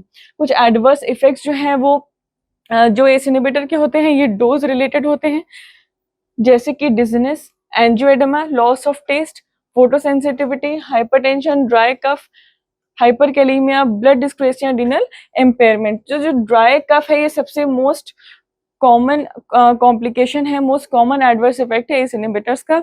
तो नेक्स्ट टॉपिक जो कि हमारा एंटी एंजाइनल ड्रग्स। तो एंटी एंजाइनल ड्रग्स जो हैं वो एक डिजीज कंडीशन है विच इज एंजाइना पेक्टोरिस, उसके ट्रीटमेंट में हम यूज करते हैं। और एंजाइना पेक्टोरिस का मतलब होता है चेस्ट पेन, जो कि एक सिम्टम है मायोकार्डियल इश्केमिया का। तो इस टॉपिक से सबसे ज्यादा क्लासिफिकेशन पूछा जाता है। तो क्लासिफिकेशन आपकी स्क्रीन पर दिया है, आप इसका स्क्रीनशॉट लेके इसको डिटेल में पढ़ सकते हैं, इसको लर्न कर सकते हैं। तो नेक्स्ट अब हम बढ़ेंगे अपने नेक्स्ट टॉपिक की तरफ। हम पढ़ेंगे एंटी एरिथमिक ड्रग्स के बारे में। तो एंटी एरिथमिक ड्रग्स जो हैं वो एरिथमिया के ट्रीटमेंट में हम यूज करते हैं, यानी कि जो इरेगुलर हार्ट बीट होती है उस कंडीशन को हम एरिथमिया कहते हैं, और इसी को प्रिवेंट करने के लिए हम एंटी एरिथमिक ड्रग्स का यूज करते हैं। इस टॉपिक से भी जो सबसे ज्यादा इस टॉपिक से सबसे ज्यादा जो पूछा जाता है वो है इसका क्लासिफिकेशन। तो ये जो इसका एंटी एरिथमिक ड्रग्स का क्लासिफिकेशन है ये 4 क्लासेस में डिवाइडेड है। इसमें क्लास 1 जो है इसकी वो फर्दर 3 क्लासेस में डिवाइडेड है, जो कि है मॉडरेट, वीक एंड स्ट्रॉन्ग। तो जो 4 क्लासेस इसमें आती हैं वो है sodium channel blocker, beta blocker, potassium channel blocker and calcium channel blocker, जिसकी ड्रग्स जो है स्क्रीन पे दी हैं। इसको आप स्क्रीनशॉट लेके लर्न भी कर सकते हैं। तो नेक्स्ट टॉपिक जिसके बारे में अब हम पढ़ेंगे वो है हेमाटोनिक्स। तो हेमाटोनिक्स जो होते हैं वो ब्लड फॉर्मिंग एजेंट्स होते हैं, यानी कि ये इन्वॉल्व होते हैं ब्लड फॉर्मेशन में, और इनको यूज किया जाता है एनीमिया के ट्रीटमेंट के लिए। तो जो मेन जो 3 चीजें एनीमिया यानी कि तो नेक्स्ट टॉपिक जिससे अब हम स्टार्ट करेंगे वो है हेमाटोनिक्स। हेमाटोनिक वो एजेंट हैं जो कि इन्वॉल्व होते हैं ब्लड फॉर्मेशन में, और इनको यूज किया जाता है एनीमिया के ट्रीटमेंट के लिए। और एनीमिया वो कंडीशन है जिसमें जो हमारी बॉडी की हेल्दी आरबीसीज होती हैं, रेड ब्लड सेल्स होती हैं, या फिर हीमोग्लोबिन जो होता है उसका कंसंट्रेशन बहुत ज्यादा कम हो जाता है हमारी बॉडी में, उसी कंडीशन को हम एनीमिया कहते हैं। और मेनली 3 फैक्टर्स की वजह से अराइज होती है, deficiency of iron, folic acid and vitamin B. तो इसमें आयरन के बारे में सबसे ज्यादा आपके एग्जाम में पूछा जाता है। तो आयरन जो है हेल्दी ह्यूमन बॉडी में अराउंड 3.5 ग्राम में प्रेजेंट होता है, जिसका 2/3 जो है वो ब्लड में पाया जाता है, और इसका जो रिमेनिंग पोर्शन है वो बोन मैरो, स्प्लीन और मसल्स में पाया जाता है in the form of ferritin and haemosiderin. और जब भी आयरन डिफिशियंसी एनीमिया होता है तो अप्रोक्सीमेटली 25 मिलीग्राम ऑफ आयरन की जरूरत पड़ती है हर रोज, ताकि 1% हीमोग्लोबिन पर डे इंक्रीज हो सके। और आयरन की जो है डाइटरी आयरन की बायो अवेलेबिलिटी को इंक्रीज करने के लिए इसको एडमिनिस्टर किया जाता है विटामिन सी के साथ, जिसकी वजह से क्या होता है इसकी बायो अवेलेबिलिटी और ज्यादा बढ़ जाती है। तो जो प्रिपरेशंस हम यूज करते हैं एनीमिया के ट्रीटमेंट के लिए, तो उसमें सबसे पहला आता है ओरल आयरन प्रिपरेशन। तो ओरल रूट जो है सबसे कॉमन रूट है आयरन थेरेपी के लिए, और जो आयरन सॉल्ट्स हैं वो टैबलेट फॉर्म में एडमिनिस्टर किए जाते हैं एनीमिया के ट्रीटमेंट के लिए। इसको सोल्यूशन फॉर्म में इसलिए एडमिनिस्टर नहीं करते कि जो आयरन है वो हमारी टीथ को स्टेन कर देता है, उन पर कोई ना कोई निशान छोड़ देता है, इस वजह से इसको टैबलेट फॉर्म में ही दिया जाता है। तो हम टैबलेट जो आयरन के जो सॉल्ट्स हैं उनके बारे में थोड़ा सा देखते हैं। तो इसमें फेरस सल्फेट दिया जाता है, जो कि दिया जाता है in the dose of 0.3 gram TID, यानी कि 3 टाइम्स अ डे। तो फेरस सल्फेट जो है हाइड्रेटेड फॉर्म में दिया जाता है 0.3 ग्राम के डोज में, और डिहाइड्रेटेड फॉर्म में दिया जाता है 0.2 ग्राम के डोज में, which is also 3 times a day. उसके अलावा फेरिक अमोनियम सिट्रेट दिया जाता है, इसमें रिड्यूस्ड आयरन दिया जाता है, फेरस ग्लूकोनेट, फेरस फ्यूमरेट और फेरोकोलिनेट जो है, ये जितने ये जो सारे हैं ये आयरन सॉल्ट्स हैं जिनको आयरन डेफिशिएंसी अनीमिया के कंडीशन में दिया जाता है पेशेंट को। उसके बाद कुछ पेरेंट्रल आयरन प्रिपरेशंस भी आती हैं आयरन डेफिशिएंसी अनीमिया को ट्रीट करने के लिए। तो थेरेपी शुरू करने से पहले टोटल डोज इसके कैलकुलेट की जाती है, जिसका फॉर्मूला ये दिया है, यानी कि 4.4 into body weight in kg multiplied by haemoglobin deficiency in gram per 100 ml of blood. तो ये फॉर्मूला है टोटल डोज कैलकुलेट करने का। कुछ प्रिपरेशंस की बात करते हैं, पेरेंटल प्रिपरेशंस की, जो आयरन डेफिशिएंसी एनीमिया की कंडीशन में दी जाती हैं। तो इंट्रामस्कुलर प्रिपरेशन में आता है आयरन डेक्स्ट्रॉन इंजेक्शन, जिसको एम्फेरॉन भी कहते हैं। इस प्रिपरेशन के अंदर 50 mg पर ml एलिमेंटल आयरन जो है वो प्रेजेंट होता है, और इसको 1 से 4 ml की डोज में हर रोज दिया जाता है। और अगर हम इंट्रावेनस प्रिपरेशन की बात करें तो आयरन डेक्स्ट्रॉन इंजेक्शन, जो कि IM की तरह ही होता है, इसको एज एन इंट्रावेनस प्रिपरेशन भी दिया जाता है, और जिसकी इनिशियल डोज होती है 25 mg, और धीरे धीरे करके इसको बाय 100 mg जो है वो इंक्रीज किया जाता है, जब तक आयरन की जो कमी है बॉडी में वो पूरी नहीं हो जाती है। जो कि है एंटीकोगुलेंट्स। एंटीकोगुलेंट ड्रग्स वो हैं जो हमारी बॉडी में क्लॉट फॉर्मेशन नहीं होने देती, यानी क्लॉट फॉर्मेशन को प्रिवेंट करने के लिए हम एंटीकोगुलेंट्स को एडमिनिस्टर करते हैं। और ये जो एंटीकोगुलेंट ड्रग्स हैं ये क्या करती हैं, हमारी जो ब्लड की कोगुलेशन एबिलिटी, यानी कि जो हमारे ब्लड की क्लॉट फॉर्मेशन एबिलिटी जो होती है उसको ये कम कर देता है या फिर प्रिवेंट करता है। और ये जो एंटी कोगुलेंट ड्रग्स होती हैं, ये जो पहले से बना हुआ क्लॉट है उसको ये डिसॉल्व नहीं करती हैं, लेकिन ये क्या करती हैं, नए क्लॉट्स फॉर्म नहीं होने देती हैं। तो इसमें दो तरीके के एंटीकोगुलेंट्स आते हैं, एक इंजेक्टेबल और एक ओरल। तो इंजेक्टेबल एंटीकोगुलेंट्स में आता है हेपेरिन, एंक्रोडेन, लेपिरोडिन, और ओरल एंटीकोगुलेंट्स जो है उसमें सबसे पहले आते हैं कोमरिन डेरिवेटिव्स, जैसे कि बिस हाइड्रोक्सीकोमरिन, जिसको हम डाइकोमरॉल भी कहते हैं। उसके अलावा इसमें आता है वारफेरिन, सोडियम एसिनोकोमरिन एंड इथाइल बिस एसिटेट। उसके अलावा इसमें आते हैं इंडेन डायोन डेरिवेटिव, जिसमें आता है फेनिडायोन। इस टॉपिक में भी मोस्टली सिर्फ एंटीकोगुलेंट ड्रग्स की डेफिनेशन और उसका क्लासिफिकेशन ही एग्जाम में पूछा जाता है मोस्टली। तो जितने भी टॉपिक्स मैं आपको बताती जा रही हूँ, आप एक नोटबुक में ये सारे टॉपिक्स नोट कर लीजिए। जो जो भी क्लासिफिकेशन जिसका मैंने बोला है स्क्रीनशॉट लेने के लिए, वो जरूर से आप ले लीजिएगा। एग्जाम आपके एग्जाम में जो है बहुत ही ज्यादा हेल्पफुल होने वाला है। तो चलिए अब हम स्टार्ट करते हैं अपने नेक्स्ट टॉपिक से, जो कि है ब्रोंकोडायलेटर्स। तो ब्रोंकोडायलेटर्स वो ड्रग्स होती हैं जो ब्रोंकियल ट्यूब्स होते हैं हमारी बॉडी में, उसको ये उसका डायमीटर जो है उसको ब्रॉड कर देती है, उसको वाइडन कर देती है, उसको कॉन्स्ट्रिक्ट नहीं होने देती है। और ये मेनली किस में हेल्पफुल होता है, in the acute bronchospasm of asthmatic attack. जब भी कोई भी एस्थमा का अटैक आता है उस केस में क्या होता है, ब्रोंकोस्पाज्म होने लगता है, यानी कि जो ब्रोंक्यूल्स हैं बहुत ज्यादा कॉन्स्ट्रिक्ट होते हैं। तो ये जो ब्रोंकोडायलेटर्स हैं ये क्या करती हैं, ब्रोंकियल ट्यूब्स को डायलेट कर देती है, उस कंडीशन को रिलीव कर देती हैं। इसका क्लासिफिकेशन देखते हैं। इसमें सबसे पहले आते हैं सिम्पैथोमाइमेटिक एजेंट्स, जिसमें आते हैं जिसको हम कहते हैं बीटा 2 एगोनिस्ट। तो शॉर्ट एक्टिंग सिम्पैथोमाइमेटिक एजेंट्स जो इसमें आते हैं वो हैं सैल्ब्यूटामॉल एंड टर्ब्यूटालिन, और लॉन्ग एक्टिंग सिम्पैथोमाइमेटिक एजेंट्स जो इसमें आते हैं वो हैं सैलमेट्रोल, फेनोटेरोल, फॉर्मोटेरोल एंड आइब्यूटेरोल। फिर इसमें कुछ ज़ैंथीन डेरिवेटिव्स आते हैं, जैसे कि थियोफिलिन, अमीनोफिलिन एंड डॉक्सोफिलिन। कुछ एंटीकोलिनर्जिक एजेंट्स भी इसमें आते हैं, जैसे कि इप्राट्रोपियम ब्रोमाइड एंड एट्रोपिन। तो जो सिम्पैथोमाइमेटिक एजेंट्स होते हैं, यानी कि जो बीटा 2 एगोनिस्ट होते हैं, ये क्या करते हैं, म्यूकोसिलियरी क्लियरेंस जो है उसको इंक्रीज करते हैं। उसके अलावा मास्ट सेल और मोनोसाइट से क्या करते हैं, मीडिएटर को रिलीज करते हैं। तो ये जो सिम्पैथोमाइमेटिक एजेंट्स यानी कि जो बीटा 2 एगोनिस्ट होते हैं, ये म्यूकोसिलियरी क्लियरेंस को इंक्रीज करते हैं। उसके अलावा जो भी मीडिएटर्स यानी कि जो भी इंफ्लेमेटरी मीडिएटर्स जो हैं मस्ट सेल और मोनोसाइट से रिलीज होते हैं, उनका इनहिबिशन करते हैं। उसके अलावा इंट्रासेल्युलर स्टोर में से ये कैल्शियम आयन का जो रिलीज है उसको कम करते हैं, और इनकी एंट्री जो है स्मूथ मसल में इंक्रीज कर देते हैं, जो कि क्या कॉज करता है, ब्रोंको डायलेशन। और इनको एडमिनिस्टर किया जाता है in the dose of 0.3 mg and 0.15 next इसमें आता है ज़ैंथीन डेरिवेटिव्स। तो इनके फार्माकोलॉजिकल एक्शन की हम बात करें तो ये सेंट्रल नर्वस सिस्टम में ये क्या करते हैं, परफॉर्मेंस को इंक्रीज करते हैं, मोटर एक्टिविटी को इंक्रीज कर देते हैं। कार्डियोवैस्कुलर सिस्टम में जो मिथाइल ज़ैंथीन होते हैं ये एक स्टिमुलेटरी इफेक्ट एक्सर्ट करते हैं। उसके अलावा जो मायोकार्डियम का फोर्स ऑफ कॉन्ट्रैक्शन है उसको ये इंक्रीज करते हैं। इसकी वजह से अल्टीमेटली क्या होता है कि हार्ट रेट इंक्रीज होता है और वेगल स्टिमुलेशन जो है वो डिक्रीज हो जाता है। तो स्मूथ मसल में ज़ैंथीन डेरिवेटिव्स क्या करते हैं, उनका smooth muscle relaxation, smooth muscles में ज़ैंथीन डेरिवेटिव्स क्या करते हैं, स्मूथ मसल रिलैक्सेशन करते हैं। और किडनी में ज़ैंथीन डेरिवेटिव्स क्या करते हैं कि जो ट्यूबुलर रीअब्जॉर्प्शन है वाटर और सोडियम का उसको इनहिबिट कर देते हैं, जिसकी वजह से रीनल ब्लड फ्लो और ग्लोमेरुलर फिल्ट्रेशन रेट जो है वो इंक्रीज हो जाता है। स्केलेटल मसल में क्या करते हैं ज़ैंथीन डेरिवेटिव्स, ये उनका कॉन्ट्रैक्टाइल पावर जो है उसको इम्प्रूव करते हैं, यानी कि उसको इंक्रीज करते हैं, जिसकी वजह से कैल्शियम आयंस जो है वो बहुत ज्यादा अमाउंट में रिलीज होता है और ये क्या कॉज करता है, न्यूरोमस्कुलर ट्रांसमिशन। स्टमक में ज़ैंथीन डेरिवेटिव्स क्या करते हैं कि एसिड और पेप्सिन का जो सिक्रीशन है उसको इंक्रीज करते हैं और एसिटिलकोलिन का भी रिलीज। के अलावा ज़ैंथीन डेरिवेटिव्स जो है बीएमआर को इंक्रीज करते हैं, यानी कि बेसल मेटाबॉलिक रेट जो होता है उसको ये इंक्रीज कर देते हैं। और मास्ट सेल और इन्फ्लेमेटरी सेल्स के केस में ज़ैंथीन डेरिवेटिव्स होते हैं ये हिस्टामिन का जो रिलीज है और उसके जो अदर इन्फ्लेमेटरी मीडिएटर्स हैं उनका जो रिलीज है वो ये डिक्रीज कर देते हैं। और नेक्स्ट इसमें आते हैं एंटीकोलिनर्जिक एजेंट्स। ये क्या करते हैं, एयरवेज को वाइडन कर देते हैं by blocking the cholinergic drugs. तो कोलिनर्जिक नर्व्स को ब्लॉक करके ये क्या करते हैं, जो एयरवेज होते हैं, जो ब्रोंकियल एयरवेज होते हैं उनको ये क्या करते हैं, वाइडन कर देते हैं।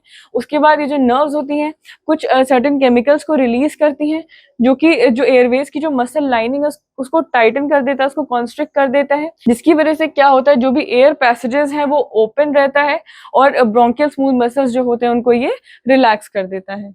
नेक्स्ट टॉपिक जो हम पढ़ेंगे वो है antitussive agents.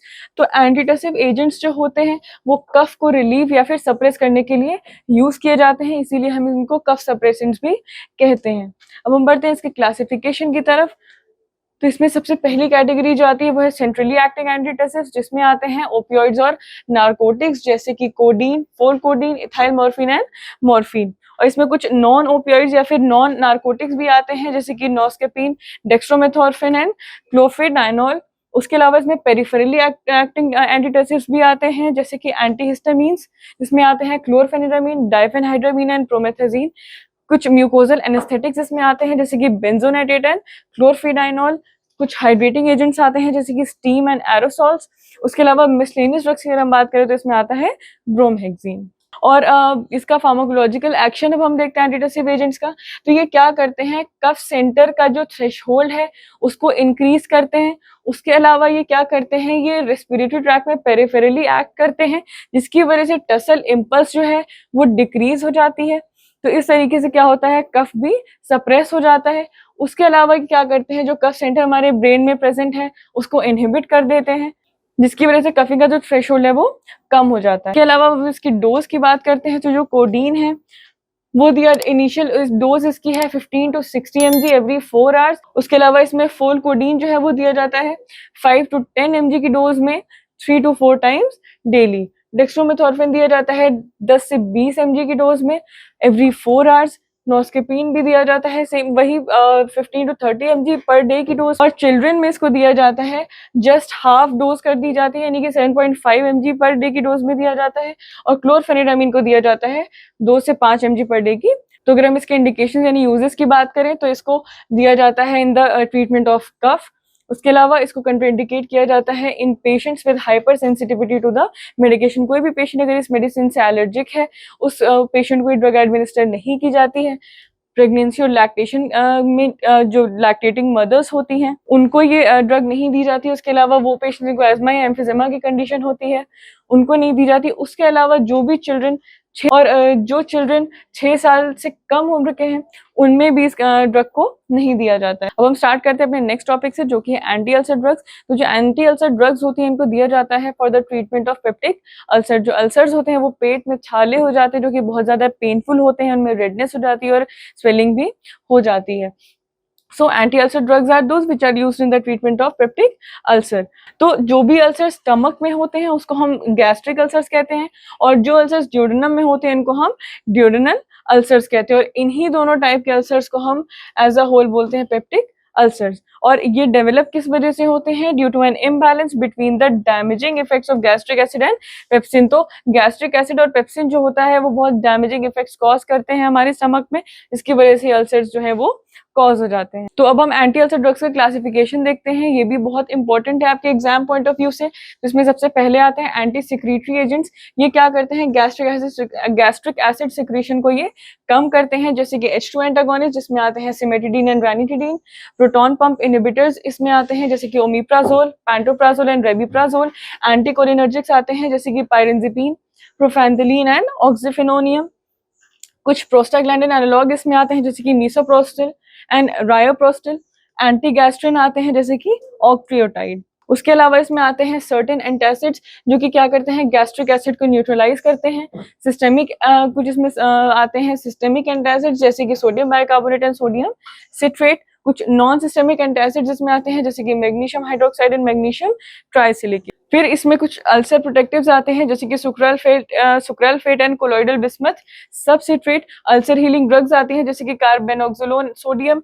Anti H पाइलोराइड drugs आती हैं, ये एक बैक्टीरिया है विच इज हेलिकोबैक्टर पाइलोराई, जो कि पेप्टिक अल्सर के कॉजेशन में बहुत ही ज्यादा इंपॉर्टेंट रोल प्ले करता है, जिसके लिए एंटी एच पाइलोराई ड्रग्स यानी कि एंटी हेलिकोबैक्टर पाइलोराई ड्रग्स दी जाती हैं जैसे कि amoxicillin, clarithromycin, metronidazole, tinidazole and tetracycline. Anti ulcers के क्लासिफिकेशन को और डिटेल में पढ़ने के लिए आप स्क्रीन पे एंटी अल्सर्स के क्लासिफिकेशन को और अच्छे से डिटेल में पढ़ने के लिए आप स्क्रीनशॉट भी ले सकते हैं, जो कि आप जिसको बाद में भी पढ़ सकेंगे। तो अब हम स्टार्ट करते हैं अपने नेक्स्ट टॉपिक से। अब हम बात करते हैं इसके क्लासिफिकेशन की। तो इसमें सबसे पहले आते हैं बल्क फॉर्मिंग एजेंट्स यानी कि डाइटरी फाइबर्स जैसे कि ब्रान, सीलियम, इसबगोलन, मिथाइल सेल्यूलोज। सब स्टूल सॉफ्टनर इसमें जो आते हैं वो है डॉक्यूसेट जिसको हम डॉस भी कहते हैं शॉर्ट फॉर्म में, और इसमें आते हैं liquid paraffin. Certain stimulant purgatives आते हैं। अब जो परगेटिव्स होते हैं लैक्सेटिव और परगेटिव्स में सिर्फ इतना सा डिफरेंस है कि जो लैक्सेटिव्स होते हैं वो ज्यादा फ्लूइड इवैक्यूएशन करते हैं। तो लैक्सेटिव्स और परगेटिव्स में सिर्फ इतना ही डिफरेंस है कि जो लैक्सेटिव्स होते हैं वो सॉफ्ट स्टूल्स जो है उनको का जो लैक्सेटिव्स जो होते हैं वो सॉफ्ट स्टूल्स प्रमोट करते हैं, और जो परगेटिव्स होते हैं और ज्यादा फ्लूइड इवैक्यूएशन करते हैं स्टूल का। तो इसमें कुछ आते हैं स्टिमुलेंट परगेटिव्स जैसे कि एंथ्राक्विनोन्स जिसको हम एमोडिन्स भी कहते हैं, और इसमें आता है सेन्ना एंड कैस्कारा सैग्रेडा। ये जो है दोनों ये क्रूड ड्रग्स हैं। उसके अलावा इसमें आते हैं डाइफिनाइल मीथेन जैसे कि फिनोल्फ्थलीन एंड बिसाकोडिल। इसमें एक फिक्स्ड ऑयल भी आता है जैसे कि कैस्टर। इसमें कुछ ऑस्मोटिक परगेटिव्स आते हैं जिसमें आते हैं मैग्नीशियम सॉल्ट्स जैसे कि sulphate and hydroxide. Sodium salts आते हैं जैसे कि सल्फेट एंड फॉस्फेट। उसके अलावा इसमें आता है सोडियम पोटेशियम टार्ट्रेट एंड लैक्ट्यूम। हम बात करते हैं स्टिमुलेंट परगेटिव्स की। तो जो स्टिमुलेंट परगेटिव्स होते हैं ये बाउल मूवमेंट को कैसे प्रमोट करते हैं? By directly stimulating the enteric nervous system. तो ये क्या करते हैं? जो एंटेरिक नर्वस सिस्टम है उसको डायरेक्टली स्टिमुलेट करते हैं। कोलोनिक इलेक्ट्रोलाइट्स जो होते हैं, उसके अलावा जो फ्लूइड सिक्रीशन होता है उसको डायरेक्टली स्टिमुलेट करके बाउल मूवमेंट को इंड्यूस करते हैं। जो स्टिमुलेंट परगेटिव्स इसमें आते हैं वो है anthraquinone derivative, for example aloe, senna and cascara. ये सारे एग्जांपल्स हैं, ये नेचुरली अकरिंग एंथ्राक्विनोन डेरिवेटिव्स होते हैं, और ये जो है 6 से 12 घंटे में ही बाउल मूवमेंट को प्रोड्यूस करते हैं अगर इनको ओरली एडमिनिस्टर किया जाए, और अगर इनको रेक्टली एडमिनिस्टर किया जाए तो ये 2 घंटे में ही अपना एक्शन प्रोड्यूस करते हैं। दूसरा इसमें आता है फिक्स्ड ऑयल या फिर कैस्टर ऑयल। ये एक पोटेंट स्टिमुलेंट लैक्सेटिव है जो कि हाइड्रोलाइज हो जाता है रिसिनोलेइक एसिड में in the upper small intestine. ये क्या करता है? इंटेस्टाइनल मोटिलिटी को स्टिमुलेट करता है, और ये क्या है? लोकल इरिटेंट है, और इसको अब रेयरली ही यूज किया जाता है। नेक्स्ट इसमें आता है ओस्मोटिक पर। इसको यूज करते हैं कॉन्स्टिपेशन के ट्रीटमेंट में, ताकि ये जो है सॉफ्टवेयर और इजियर टू पास टूल्स को प्रमोट करते हैं। ये एजेंट्स क्या करते हैं? इनकी वजह से क्या होता है कि जो इंटेस्टाइन है वो वाटर जो है एक्सेस अमाउंट में अब्जॉर्ब करने लगता है, जिसकी वजह से जो स्टूल्स हैं वो सॉफ्ट ही पास होते हैं बॉडी से। उसके अलावा ये जो प्रोसेस है बहुत ज़्यादा स्लो होता है, इसमें उसको पूरा होने में कुछ दिन भी लग सकता है। ये हो गया लैक्सेटिव्स एंड परगेटिव्स के बारे में। उसके अलावा जो इसमें स्टिमुलेंट और ऑस्मोटिक परगेटिव्स जिसके बारे में हमने पढ़ा, वो दो टॉपिक भी काफ़ी कई बार आपके एग्जाम में पूछे जाते हैं। तो अब हम स्टार्ट करेंगे अपने नेक्स्ट टॉपिक से। नेक्स्ट टॉपिक जिससे हम स्टार्ट करेंगे वो है एंटी डायरियल ड्रग्स। तो ये जो एंटी डायरियल ड्रग्स होती हैं ये हम देते हैं इन द ट्रीटमेंट ऑफ डायरिया वो कंडीशन है जिसमें जो पेशेंट है वो लूज या वाटरी स्टूल्स पास करता है which is more than 3 times a day. और इसकी वजह से क्या होता है, मोस्ट कॉमनली क्या होता है कि डिहाइड्रेशन हो जाता है, यानी कि हमारी बॉडी में पानी की कमी हो जाती है बहुत ज्यादा, जिसकी वजह से जो बॉडी है वो प्रॉपरली फंक्शन नहीं कर पाती, क्योंकि उसमें इतना सफिशिएंट अमाउंट ऑफ फ्लूइड जो है जो नॉर्मल फंक्शनिंग के लिए रिक्वायर्ड होता है वो पूरा नहीं हो पाता है। नेक्स्ट हम देखते हैं इसका क्लासिफिकेशन क्या होता है। सबसे पहले आते हैं एंटी मोटिलिटी एजेंट्स जैसे कि morphine, codeine, loperamide and bismuth salicylate. उसके अलावा इसमें आते हैं कैनाबिनॉइड रिसेप्टर एगोनिस्ट जैसे कि टेट्राहाइड्रोकैनाबिनॉल एंड साइक्लोहेक्सिल फिनॉल। कुछ इसमें एड्सॉर्बेंट्स आते हैं जैसे कि kaolin, pectin, Chowk, charcoal, methyl cellulose and activated guide. उसके अलावा कुछ एंटीस्पाज्मोटिक एजेंट्स भी इसमें आते हैं जैसे कि डाइसाइक्लोमीन, मेबेवरिन एंड प्रोपेंथेलीन। तो इतना ही पूछा जाता है इस टॉपिक से, तो हम इस टॉपिक को यहाँ पे खत्म करते हैं। तो अब हम स्टार्ट करते हैं अपने नेक्स्ट टॉपिक से जो कि है डायूरेटिक्स। तो वो ड्रग्स जो यूरिन आउटपुट प्रमोट करती हैं उनको हम कहते हैं डायूरेटिक्स, यानी कि वो ड्रग्स जो हमारी बॉडी से यूरिन के एक्सक्रीशन को बढ़ाती हैं उनको हम डायूरेटिक ड्रग्स कहते हैं। और ये जो ड्रग्स होती हैं डायरेक्टली किडनी पे एक्ट करती हैं और मेनली ये क्या करती हैं, वाटर और जो आयंस हमारी बॉडी में प्रेजेंट होते हैं जैसे कि सोडियम क्लोराइड या फिर बाइकार्बोनेट्स, इनका जो एक्सक्रीशन है वो हमारी बॉडी से वो इंक्रीज कर देती हैं। इसीलिए इसको यूज किया जाता है कार्डियक एडमा जैसी सिचुएशन में जिसमें क्या होता है हमारी बॉडी में फ्लूइड बिल्डअप हो जाता है, उन कंडीशन में हम डायरेटिक्स का यूज करते हैं। अब हम बढ़ते हैं इसके क्लासिफिकेशन की तरफ। तो इसमें सबसे पहले हाई एफिकेसी डायरेटिक्स आते हैं जो कि होते हैं inhibitor of sodium potassium and chloride को ट्रांसपोर्ट, इसको ये इनहिबिट करती हैं। इसमें आते हैं सल्फामॉइल डेरिवेटिव जैसे कि फ्यूरोसेमाइड एंड ब्यूमेटानाइड, कुछ फिनॉक्सी एसिटिक डेरिवेटिव्स आते हैं जैसे कि एथाक्राइनिक एसिड, ऑर्गेनोमर्क्यूरियल्स आते हैं जैसे कि मर्सेलिल। फिर इसमें आती हैं मीडियम एफिकेसी डायरेटिक्स जो कि इनहिबिट करती हैं सोडियम और क्लोराइड सिम्पोर्टर को। इसमें आते हैं थायजाइड जिसको हम बेंजोथायोडाइजीन्स भी कहते हैं जैसे कि chlorothiazide, hydrochlorothiazide and clopamide. Thiazide like diuretics भी कुछ इसमें आते हैं जो कि रिलेटेड हेट्रोसाइक्लिक्स होते हैं जैसे कि क्लोरथैलिडोन, मेटोलाजोन, जीपामाइड एंड इंडापामाइड। फिर इसमें आती है फिर इसमें आती है वीक और एडजंक्टिव डायरेटिक। इसमें आते हैं कार्बोनिक एनहाइड्रेज इनहिबिटर जैसे कि एसिटाजोलामाइड। पोटेशियम स्पेरिंग डायरेटिक्स आते हैं जिसमें फर्दर जो सब डिवाइडेड हैं वो है एल्डोस्टेरोन एंटागोनिस्ट में जिसमें आता है स्पाइरोनोलैक्टोन। डायरेक्टली एक्टिंग डायरेटिक्स जैसे कि ट्राइमेथिलिन एंड एमिलोराइड। फिर इसमें कुछ ओस्मोटिक डायरेटिक्स भी आते हैं जैसे कि मैनिटोल, आइसोसोर्बाइड एंड ग्लिसरॉल। ज़ैंथीन्स आते हैं इसमें जैसे कि थियोफिलिन। तो अब हम फार्माकोलॉजिकल एक्शन देखते हैं हाई एफिकेसी डायरेटिक्स का।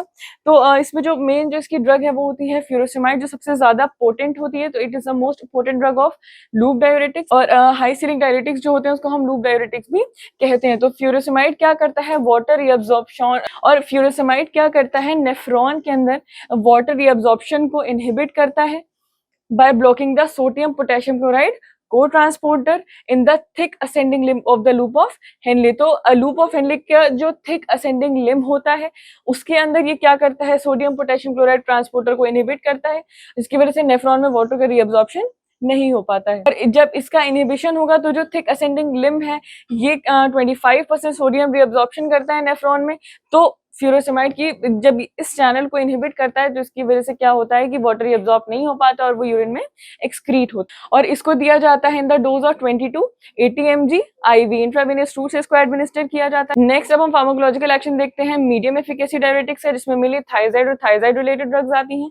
तो थायजाइड डायरेटिक्स क्या करते हैं, जो सोडियम क्लोराइड ट्रांसपोर्टर है जो कि डिस्टल ट्यूब्यूल में प्रेजेंट होता है उसको इनहिबिट कर देते हैं, और ये जो ट्रांसपोर्टर है ही सोडियम को रीअब्सॉर्ब करता है।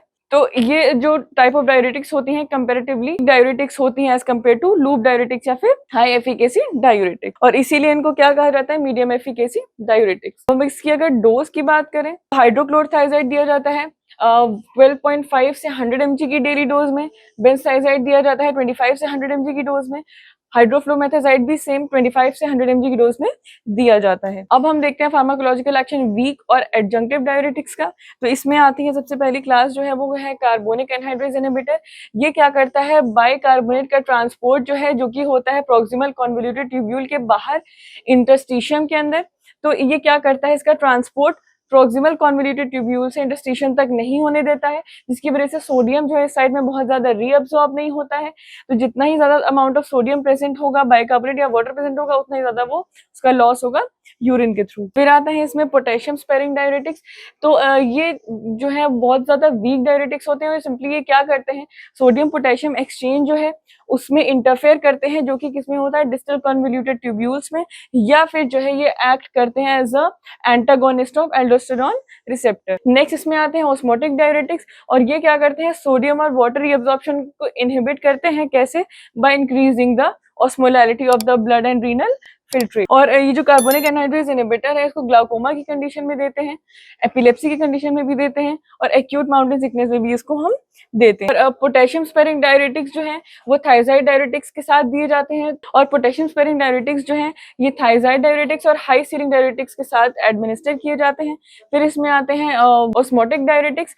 ये क्या करते हैं, इंट्राक्रैनियल प्रेशर को रिड्यूस करते हैं in the condition of cerebral oedema, और ग्लाकोमा की कंडीशन में क्या करते हैं, इंट्राओक्यूलर प्रेशर को ये कम कर देते हैं। उसके अलावा ये ओलिगुरिया फिर एनुरिया जैसी कंडीशन के प्रिवेंशन में भी बहुत ही ज्यादा हेल्पफुल होते हैं। तो अब हम स्टार्ट करेंगे अपने नेक्स्ट टॉपिक से, जो कि है ओरल हाइपोग्लाइसीमिक एजेंट्स। ये जो हाइपोग्लाइसीमिक एजेंट्स होते हैं ये डायबिटीज की कंडीशन में एडमिनिस्टर किए जाते हैं for decreasing the concentration of glucose in our body, यानी कि हमारी बॉडी में जो एक्सेसिव ग्लूकोज का कंसंट्रेशन बिल्डअप हो जाता है या कंसंट्रेशन इंक्रीज हो जाता है, उसको हम डिक्रीज करने के लिए हाइपोग्लाइसीमिक एजेंट्स जो है वो पेशेंट को एडमिनिस्टर करते हैं। और जैसे कि मैंने भी आपको बताया, इसको यूज किया जाता है in the treatment of diabetes mellitus, और ये क्या करता है, ब्लड ग्लूकोज लेवल्स को कम कर देता है। और इसको हम ओरल हाइपोग्लाइसीमिक एजेंट्स भी कहते हैं, या फिर ओरल एंटी हाइपरग्लाइसीमिक एजेंट्स भी कहते हैं। अब हम देखते हैं इसका क्लासिफिकेशन। तो इसमें सबसे पहले आता है सल्फोनिल यूरिया। इसमें ड्रग्स आती है जैसे कि टोल्ब्यूटामाइड, क्लोरप्रोपामाइड एंड ग्लाइबिनक्लामाइड।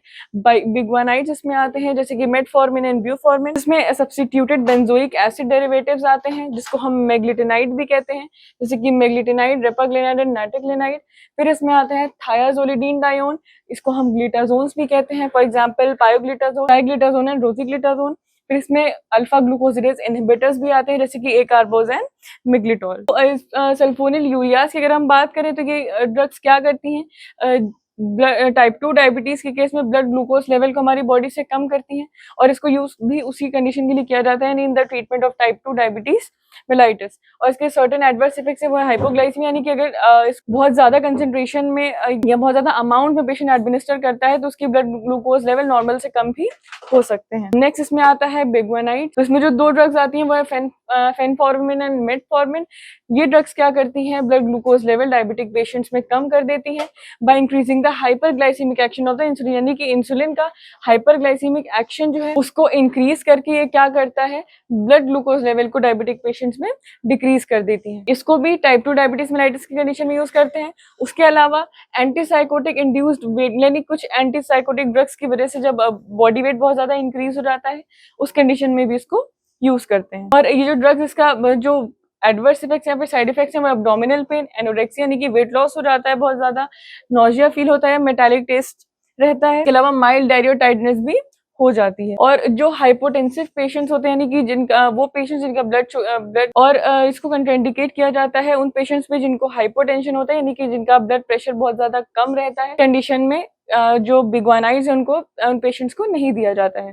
फिर जो मेग्लिटिनाइड एनालॉग आते हैं, ये जो एजेंट्स होते हैं ये क्विक एक्शन शो करते हैं और शॉर्ट एक्टिंग। और नेक्स्ट इसमें आते हैं मेग्लिटिनाइड एनालॉग।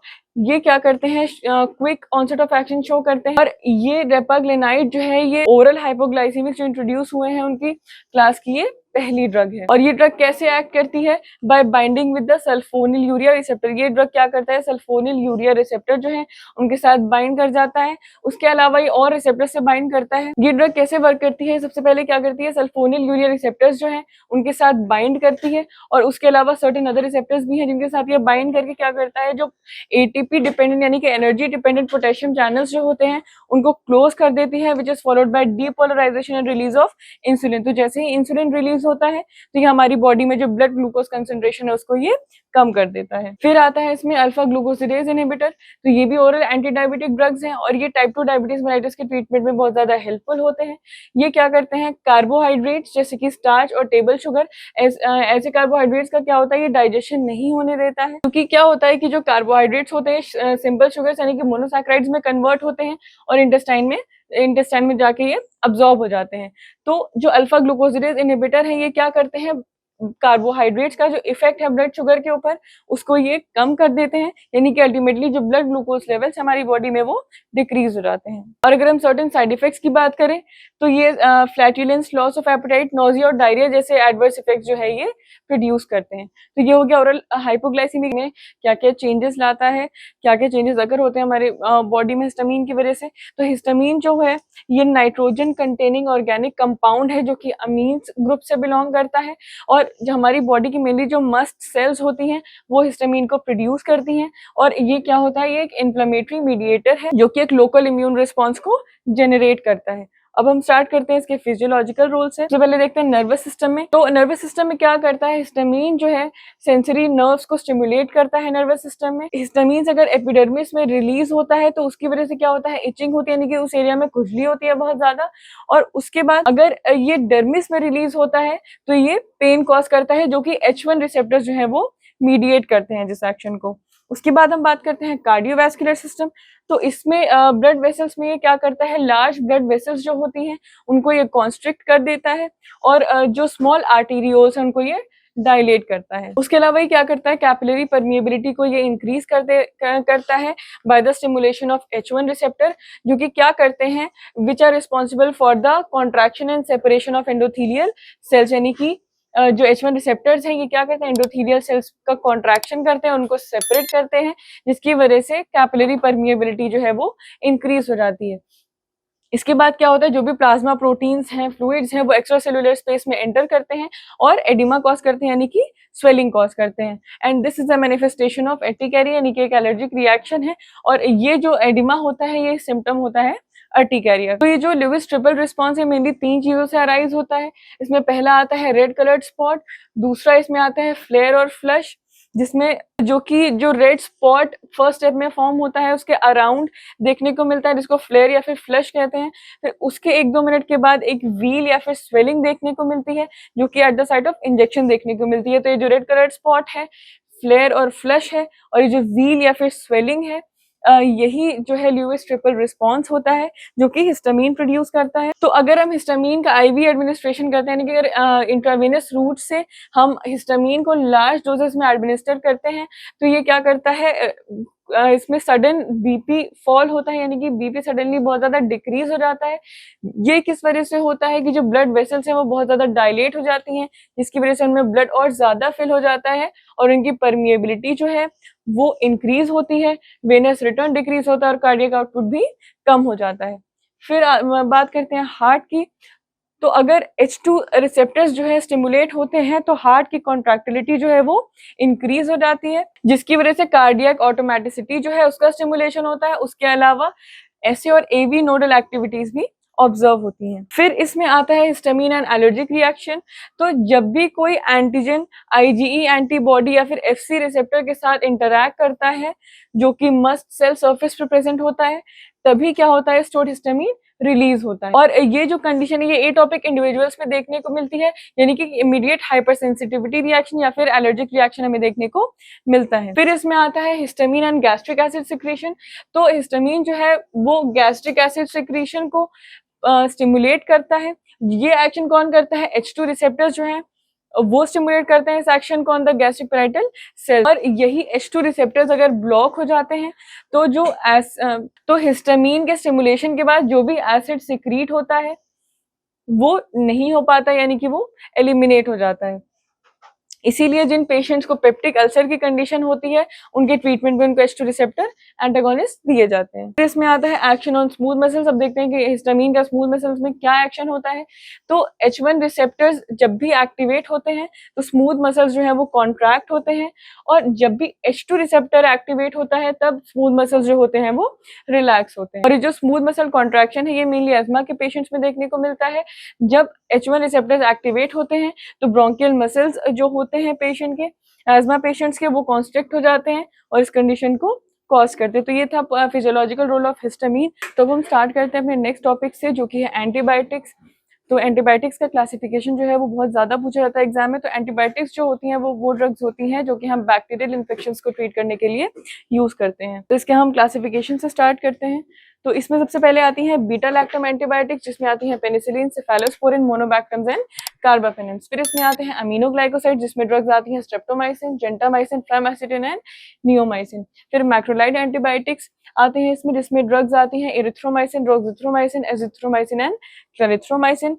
फिर आती हैं इसमें टेट्रासाइक्लिन, जिसमें ड्रग्स आती हैं ऑक्सीटेट्रासाइक्लिन, डॉक्सीसाइक्लिन एंड माइनोसाइक्लिन। फिर आते हैं इसमें नाइट्रोबेंजीन डेरिवेटिव्स जैसे कि क्लोरमफेनिकॉल। फिर इसमें आते हैं पॉलीपेप्टाइड एंटीबायोटिक्स जैसे कि polymyxin B, colistin, bacitracin and tyrothricin. फिर इसमें आते हैं पॉलीन एंटीबायोटिक्स जैसे कि nystatin, hamycin and amphotericin B.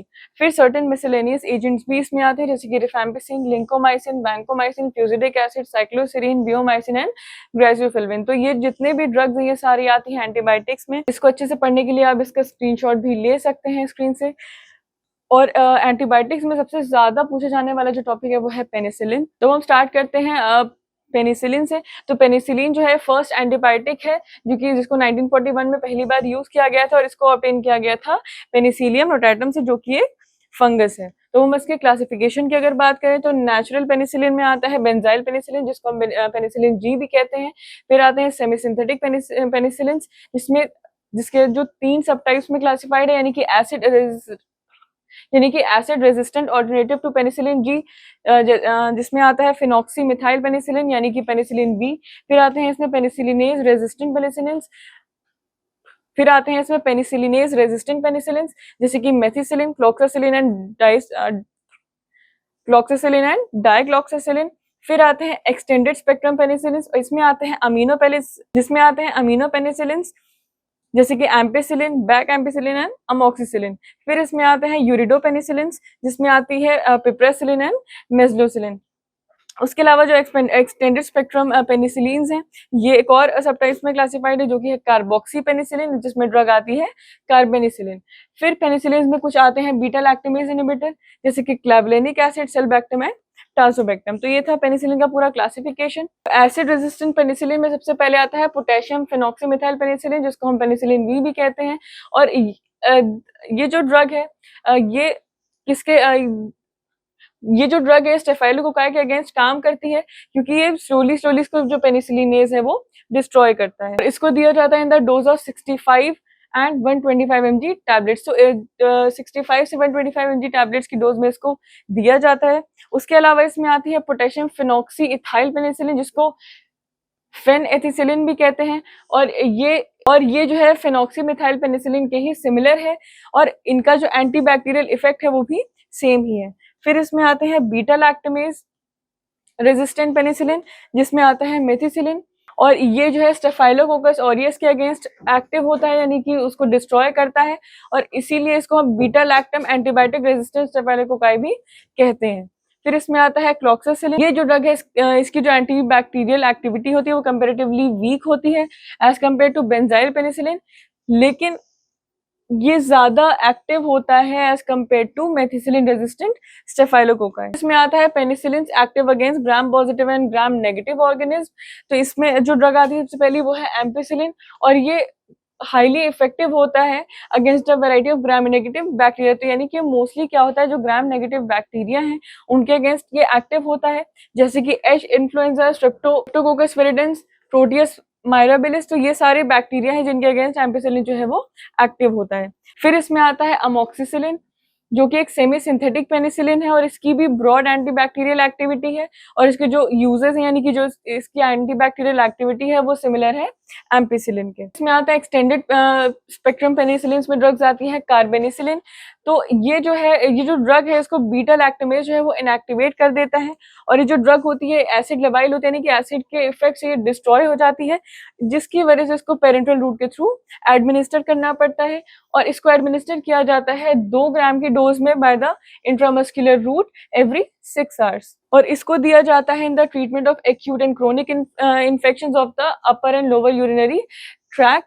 उसके अलावा इसको एसिम्प्टोमेटिक बैक्टीरियोरिया में दिया जाता है due to susceptible strains of bacteria की। इस कंडीशन में सर्टेन बैक्टीरिया होते हैं जिनके अगेंस्ट इस ड्रग को दिया जाता है। फिर इसमें आता है क्लेवुलेनिक एसिड, तो ये जो है ये इरिवर्सिबल इनहिबिटर है बहुत सारे बीटा लैक्टमेजेस का, और प्रोटेक्ट करता है बीटा लैक्टम एंटीबायोटिक्स को इनएक्टिवेट होने से जब भी इन दोनों को साथ में कंबाइन किया जाता है। और हमेशा क्या होता है, ये ओरल एडमिनिस्ट्रेशन के बाद कंप्लीटली अब्सॉर्ब होता है हमारी बॉडी में, लेकिन इसकी जो एंटीबैक्टीरियल एक्टिविटी होती है वो बहुत ही ज्यादा वीक होती है। हम इंडिकेशंस देखते हैं पेनिसिलिन के, यानी कि क्या क्या यूजेस है, किस किस कंडीशंस में इनको दिया जाता है। सबसे पहले इसमें आता है स्ट्रेप्टोकोकल इन्फेक्शन, यानी स्ट्रेप्टोकोकस जो बैक्टीरिया है उसकी वजह से जो भी इन्फेक्शन कॉज होते हैं उसमें इसको दिया जाता है।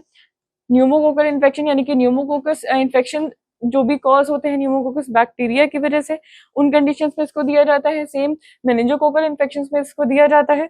उसके अलावा इसमें आता है syphilis, diphtheria, tetanus and gas gangrene. फिर अब हम इसके अगर कंट्राइंडिकेशंस की बात करें, यानी कि अगर किसी भी पेशेंट को सीवियर एलर्जिक रिएक्शन है किसी भी पेनिसिलिन एंटीबायोटिक से, तो उस पेशेंट को ये ड्रग्स एडमिनिस्टर नहीं की जाती। इसके जो कॉमन एडवर्स रिएक्शन है वही होते हैं उसके allergic reaction, diarrhoea, hyper sensitivity reaction, nausea, rash and neurotoxicity. तो ये हो गया पेनिसिलिन के बारे में। देखते हैं सल्फोनामाइड्स का क्लासिफिकेशन। सबसे पहले इसमें आते हैं शॉर्ट एक्टिंग सल्फोनामाइड्स, जिनका जो एक्शन होता है 4 से 8 आवर्स तक होता है, जैसे कि सल्फाडाइजीन। फिर आते हैं इंटरमीडिएट एक्टिंग, जिनका एक्शन जो है 8 to 12 आवर्स तक होता है। इसमें ड्रग्स आती हैं सल्फामिथॉक्साजोल एंड सल्फामोक्साजोल एंड सल्फामोक्सोल। फिर इसमें आते हैं लॉन्ग एक्टिंग सल्फोनामाइड, जिनका एक्शन जो है मोर देन 7 डेज रहता है, जैसे कि सल्फाडॉक्सिन एंड सल्फामेथोपायराजीन। फिर इसमें सर्टेन स्पेशल पर्पस सल्फोनामाइड्स आते हैं, जैसे कि सल्फाएसिटामाइड, सल्फासेलाजीन, मैफेनाइड एंड सिल्वर सल्फाडाइजीन। अब हम देखते हैं इसकी डोज के बारे में देखते हैं। तो जो सल्फाडाइजीन है उसकी जो इनिशियल डोज है वो 2 to 4 ग्राम तक होती है। सबसे पहले जो सल्फाडाइजीन की जो इनिशियल डोज होती है वो होती है 2 to 4 ग्राम, जो कि हर 4 से 6 घंटे के बाद जो है वो 1 ग्राम तक हो जाती है। फिर इसमें आता है सल्फामेथिजोल, जिसकी डोज जो होती है वो होती है 0.5 से 1 ग्राम तक, which is administered every 6 to 8 hours. उसके बाद इसमें आता है सल्फामेथॉक्साजोल, जिसकी इनिशियल यानी कि स्टार्टिंग डोज होती है 2 to 4 ग्राम, जिसको दिया जाता है, जो कि बाद में आके 1 to 2 ग्राम यानी 1 से 2 ग्राम तक हो जाती है हर 8 से 12 घंटे के। फिर हम बात करते हैं सल्फोनामाइड्स की यूजेस की। तो इसको मोस्ट कॉमनली यूज किया जाता है यूटीआई में, यानी कि यूरिनरी ट्रैक्ट इन्फेक्शन में इसको बहुत ही ब्रॉडली यूज किया जाता है। फिर उसके बाद इसका एक फिक्स्ड ड्रग कॉम्बिनेशन है जो कि है ट्राइमेथोप्रिम और सल्फामेथॉक्साजोल का, जिसको बैक्ट्रिम कहते हैं, जो कि बहुत सारे। और जो सल्फाडाइजीन है वो यूज किया जाता है इन कॉम्बिनेशन विद पायरिमेथामीन, यानी कि पायरिमेथामीन को सल्फाडाइजीन के साथ यूज किया जाता है for the treatment of acute toxoplasmosis. फिर उसके बाद सेफ्पोडोक्सिन जो है वो लॉन्ग एक्टिंग सल्फोनामाइड है और पायरिमेथामीन के साथ कॉम्बिनेशन में यूज किया जाता है for the treatment of malaria. फिर आता है इसमें सल्फासेलाजीन, जो कि अल्सरेटिव कोलाइटिस के ट्रीटमेंट में यूज किया जाता है, और अदर इन्फ्लेमेटरी बाउल डिसऑर्डर्स जो होता है उसमें भी इसको दिया जाता है। और ये जो सल्फोनामाइड्स है ये उन्हीं पेशेंट्स में कंट्राइंडिकेट किया जाता है जो इन ड्रग्स के एलर्जिक होते हैं, यानी कि हाइपर सेंसिटिविटी रिएक्शन या फिर एलर्जिक रिएक्शन शो करते हैं इन ड्रग्स पे। फिर हम बात करते हैं इसके एडवर्स। तो इसका जो मोस्ट कॉमन एडवर्स इफेक्ट है वो है फीवर, रैश, एक्सफोलिएटिव डर्मेटाइटिस यानी कि inflammation of the skin, photosensitivity, urticaria, nausea, vomiting and diarrhoea. उसके अलावा ये जो सल्फोनामाइड्स हैं ये स्टीव जॉनसन सिंड्रोम भी कॉज कर सकते हैं, लेकिन इसकी जो फ्रीक्वेंसी होती है वो लेस देन 1% होती है। इसके अलावा ये रीनल इरिटेशन कॉज कर सकते हैं। अब हम स्टार्ट करते हैं अपने नेक्स्ट टॉपिक से, जो कि है एंटी मलेरियल एजेंट्स। तो एंटी मलेरियल एजेंट्स जो हैं वो हम यूज करते हैं for the treatment of malaria. और जो मलेरिया है वो एक लाइफ थ्रेटनिंग डिजीज है which is caused by female Anopheles mosquito, यानी कि ये जो फीमेल एनाफिलिस मस्कीटो होता है ये जो पैरासाइट होता है प्लाज्मोडियम उसको ये कैरी करता है और एक पर्सन से या एक इंडिविजुअल से दूसरे इंडिविजुअल को इन्फेक्ट करता है। और जो कॉजेटिव एजेंट है मलेरिया का वो है प्लाज्मोडियम फैल्सीपेरम, ठीक है। और जो पॉजिटिव एजेंट है मलेरिया का वो है प्लाज्मोडियम फैल्सीपेरम और प्लाज्मोडियम वाइवैक्स। उसके अलावा जो पैरासाइट्स हैं जो मलेरिया कॉज कर सकते हैं वो है plasmodium ovale, plasmodium malariae, plasmodium नोएस्ली एंड प्लाज्मोडियम सेमी। और जैसे कि मैंने अभी आपको बताया जो फीमेल एनाफिलिस मस्कीटो होता है ये एज अ वेक्टर एक्ट करता है, यानी कि ये एज अ कैरियर एक्ट करता है जो कि इस पैरासाइट से एक इंडिविजुअल को दूसरे इंडिविजुअल को इन्फेक्ट करता है। और ये एंटी मलेरियल एजेंट्स का क्लासिफिकेशन है जो कि स्क्रीन पे दिया हुआ है। इसको लर्न करने के लिए आप इसका स्क्रीनशॉट लेके रख सकते हैं। जो एंटी मलेरियल एजेंट्स हैं इनका मेनली क्लासिफिकेशन बहुत बार एग्जाम में पूछा जाता है। तो नेक्स्ट अब हम देखते हैं एंटी नियोप्लास्टिक एजेंट्स के बारे में, जिनको हम एंटी कैंसर ड्रग्स भी कहते हैं। तो एंटी नियोप्लास्टिक एजेंट्स वो एजेंट्स होते हैं जिनको हम कैंसर के ट्रीटमेंट के लिए यूज करते हैं, इसीलिए इनको हम एंटी कैंसर एजेंट्स भी कहते हैं। तो कैंसर जो है ये वो डिजीज है which is characterised by abnormal and uncontrolled cell division, यानी कि जो हमारी बॉडी की सेल्स हैं वो उनमें अबनॉर्मल ग्रोथ होने लगती है जो कि अनकंट्रोलेबल होती है, जो कि क्या करता है कुछ टाइम बाद हमारी बॉडी के टिश्यूज और ऑर्गन्स है उनको अटैक करने लगता है। तो डिस्टेंट यानी कि जो हमारी एक ऑर्गन से दूसरा ऑर्गन जो कि दूर भी प्रेजेंट है उसको भी ये अफेक्ट करता है। और जो एंटी कैंसर और एंटी न्यूप्लास्टिक ड्रग्स होती है मेलिग्नेंसीज या फिर कैंसरस ग्रोथ में ये यूज किया जाता है उनके ट्रीटमेंट। अब हम देखते हैं classification of anti neoplastic agents, जो कि एक बहुत ही इंपॉर्टेंट टॉपिक है, ये जरूर पूछा जाता है एग्जाम्स में और बहुत ही अब हम स्टार्ट करते हैं classification of anti neoplastic agents, जो कि एक बहुत इंपॉर्टेंट टॉपिक है और जरूर एग्जाम में पूछा जाता है। इसको ध्यान से पढ़िएगा। तो इसमें सबसे पहले आते हैं एल्काइलेटिंग एजेंट्स, जिसमें सबसे पहले आते हैं नाइट्रोजन मस्टर्ड्स जैसे कि मेक्लोरिथामीन, साइक्लोफॉस्फेमाइड, आईफॉस्फेमाइड, क्लोरमब्यूसिल एंड मेल्फेलाइन। उसके बाद इसमें आते हैं इथिलीन इमीन जैसे कि थायोटेपा। इसमें आता है एल्काइल सल्फोनेट जैसे कि ब्यूसल्फान। इसमें कुछ नाइट्रोसोयूरियाज आते हैं जैसे कि कार्मेस्टीन, लोमस्टीन। फिर इसमें आते हैं ट्राइजीन्स जैसे कि डाइकार्बेजीन एंड डाइकार्बेजीन।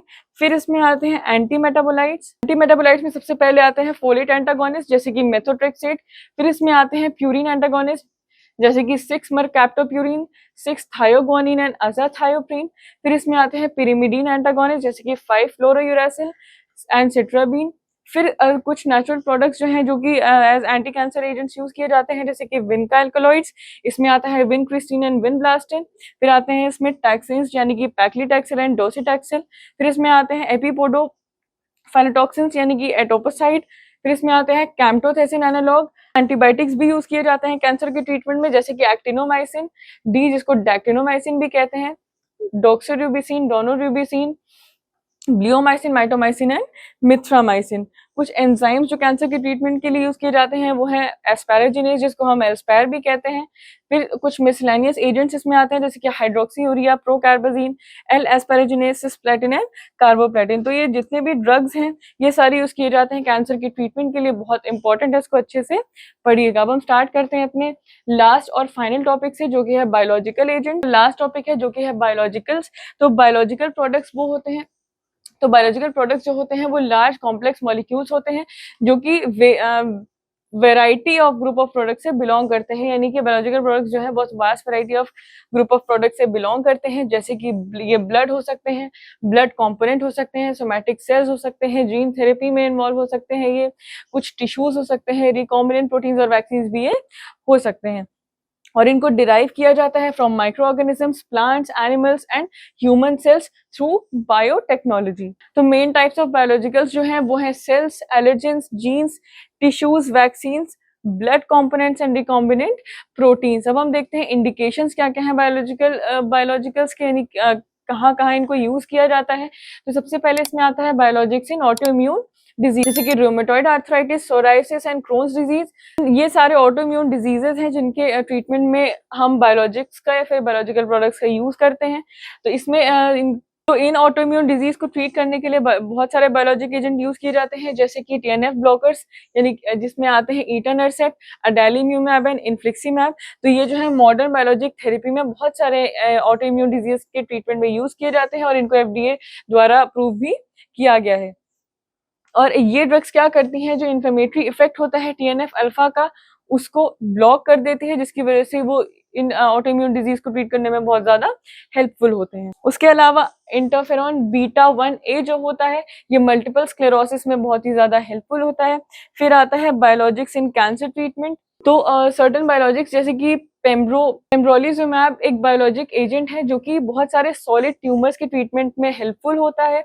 ये ड्रग जो है जो सर्टेन इम्यून सेल्स हैं उनमें जो पर्टिकुलर रिसेप्टर प्रेजेंट होता है उनको टारगेट करता है और उनको उनके हेल्प से ये क्या करता है, इजीली कैंसर सेल्स को डिस्ट्रॉय कर देता है। और ये जो बायोलॉजिक थेरेपी है, जब भी ये हमारे बॉडी का जो इम्यून सिस्टम है उसको कैंसर से फाइट करने के लिए स्टिमुलेट करता है, तो इसको हम इम्यूनोथेरेपी भी कहते हैं। तो उस ड्रग के अलावा ट्रेस्टोजुमैब भी एक बायोलॉजिकली डिजाइन एंटीबॉडी है जो कि ट्यूमर ग्रोथ को प्रमोट नहीं करता, मतलब ट्यूमर ग्रोथ जो है वो नहीं होने देता है। इसके अलावा रिटुक्सीमैब जैसी ड्रग्स और भी हैं जो कि कैंसर सेल्स को डिस्ट्रॉय करती हैं, यानी और जिसकी वजह से क्या करती हैं, ट्यूमर ग्रोथ नहीं होने देती हैं। तो बायोलॉजिक प्रोडक्ट्स की हेल्प से क्या होता है, एंजाइम रिप्लेसमेंट थेरेपी होती है for the treatment of Gaucher's disease. उसके अलावा कुछ ब्लड क्लॉटिंग फैक्टर्स की हेल्प से हीमोफीलिया जैसी कंडीशन को ट्रीट किया जाता है, और सर्टेन इम्यूनोग्लोबुलिन्स की हेल्प से भी सर्टेन जो जेनेटिक इम्यून डिसऑर्डर्स हैं उनको ट्रीट किया जाता है। उसके अलावा स्टेम सेल ट्रांसप्लांट जो है ये एक बायोलॉजिक थेरेपी है जो कि बहुत सारे जेनेटिक डिजीज जैसे कि सिकल सेल एनीमिया या सिकल सेल डिजीज को ट्रीट किया जाता है। तो इन सारी ट्रीटमेंट्स के अलावा और बहुत सारी बायोलॉजिक थेरेपीज जो हैं वो आजकल डेवलप हो रही हैं, लेकिन ये जो बायोलॉजिकल प्रोडक्ट्स हैं बहुत सारे साइड इफेक्ट्स भी प्रोड्यूस करते हैं, जैसे कि ब्रेथलेसनेस, पेरिफेरल एडिमा, हेड एक, fever, muscle pain, loss of appetite, high levels of triglyceride, insomnia यानी कि नींद नहीं आती है, उसके अलावा एब्डोमिनल पेन, बैक में डिजीनेस एंड इन्फ्यूजन रिएक्शंस। तो ये सारे बायोलॉजिकल्स जो होते हैं बहुत सारे साइड इफेक्ट्स भी प्रोड्यूस करते हैं। तो यहाँ हम वाइंड अप करते हैं अपने फुल बुक रिविजन को। होप आपको ये वीडियो अच्छा लगा होगा और बेहतर समझ में आया होगा, और अगर ये वीडियो आपके लिए हेल्पफुल हुआ है then please do like, comment, share and subscribe.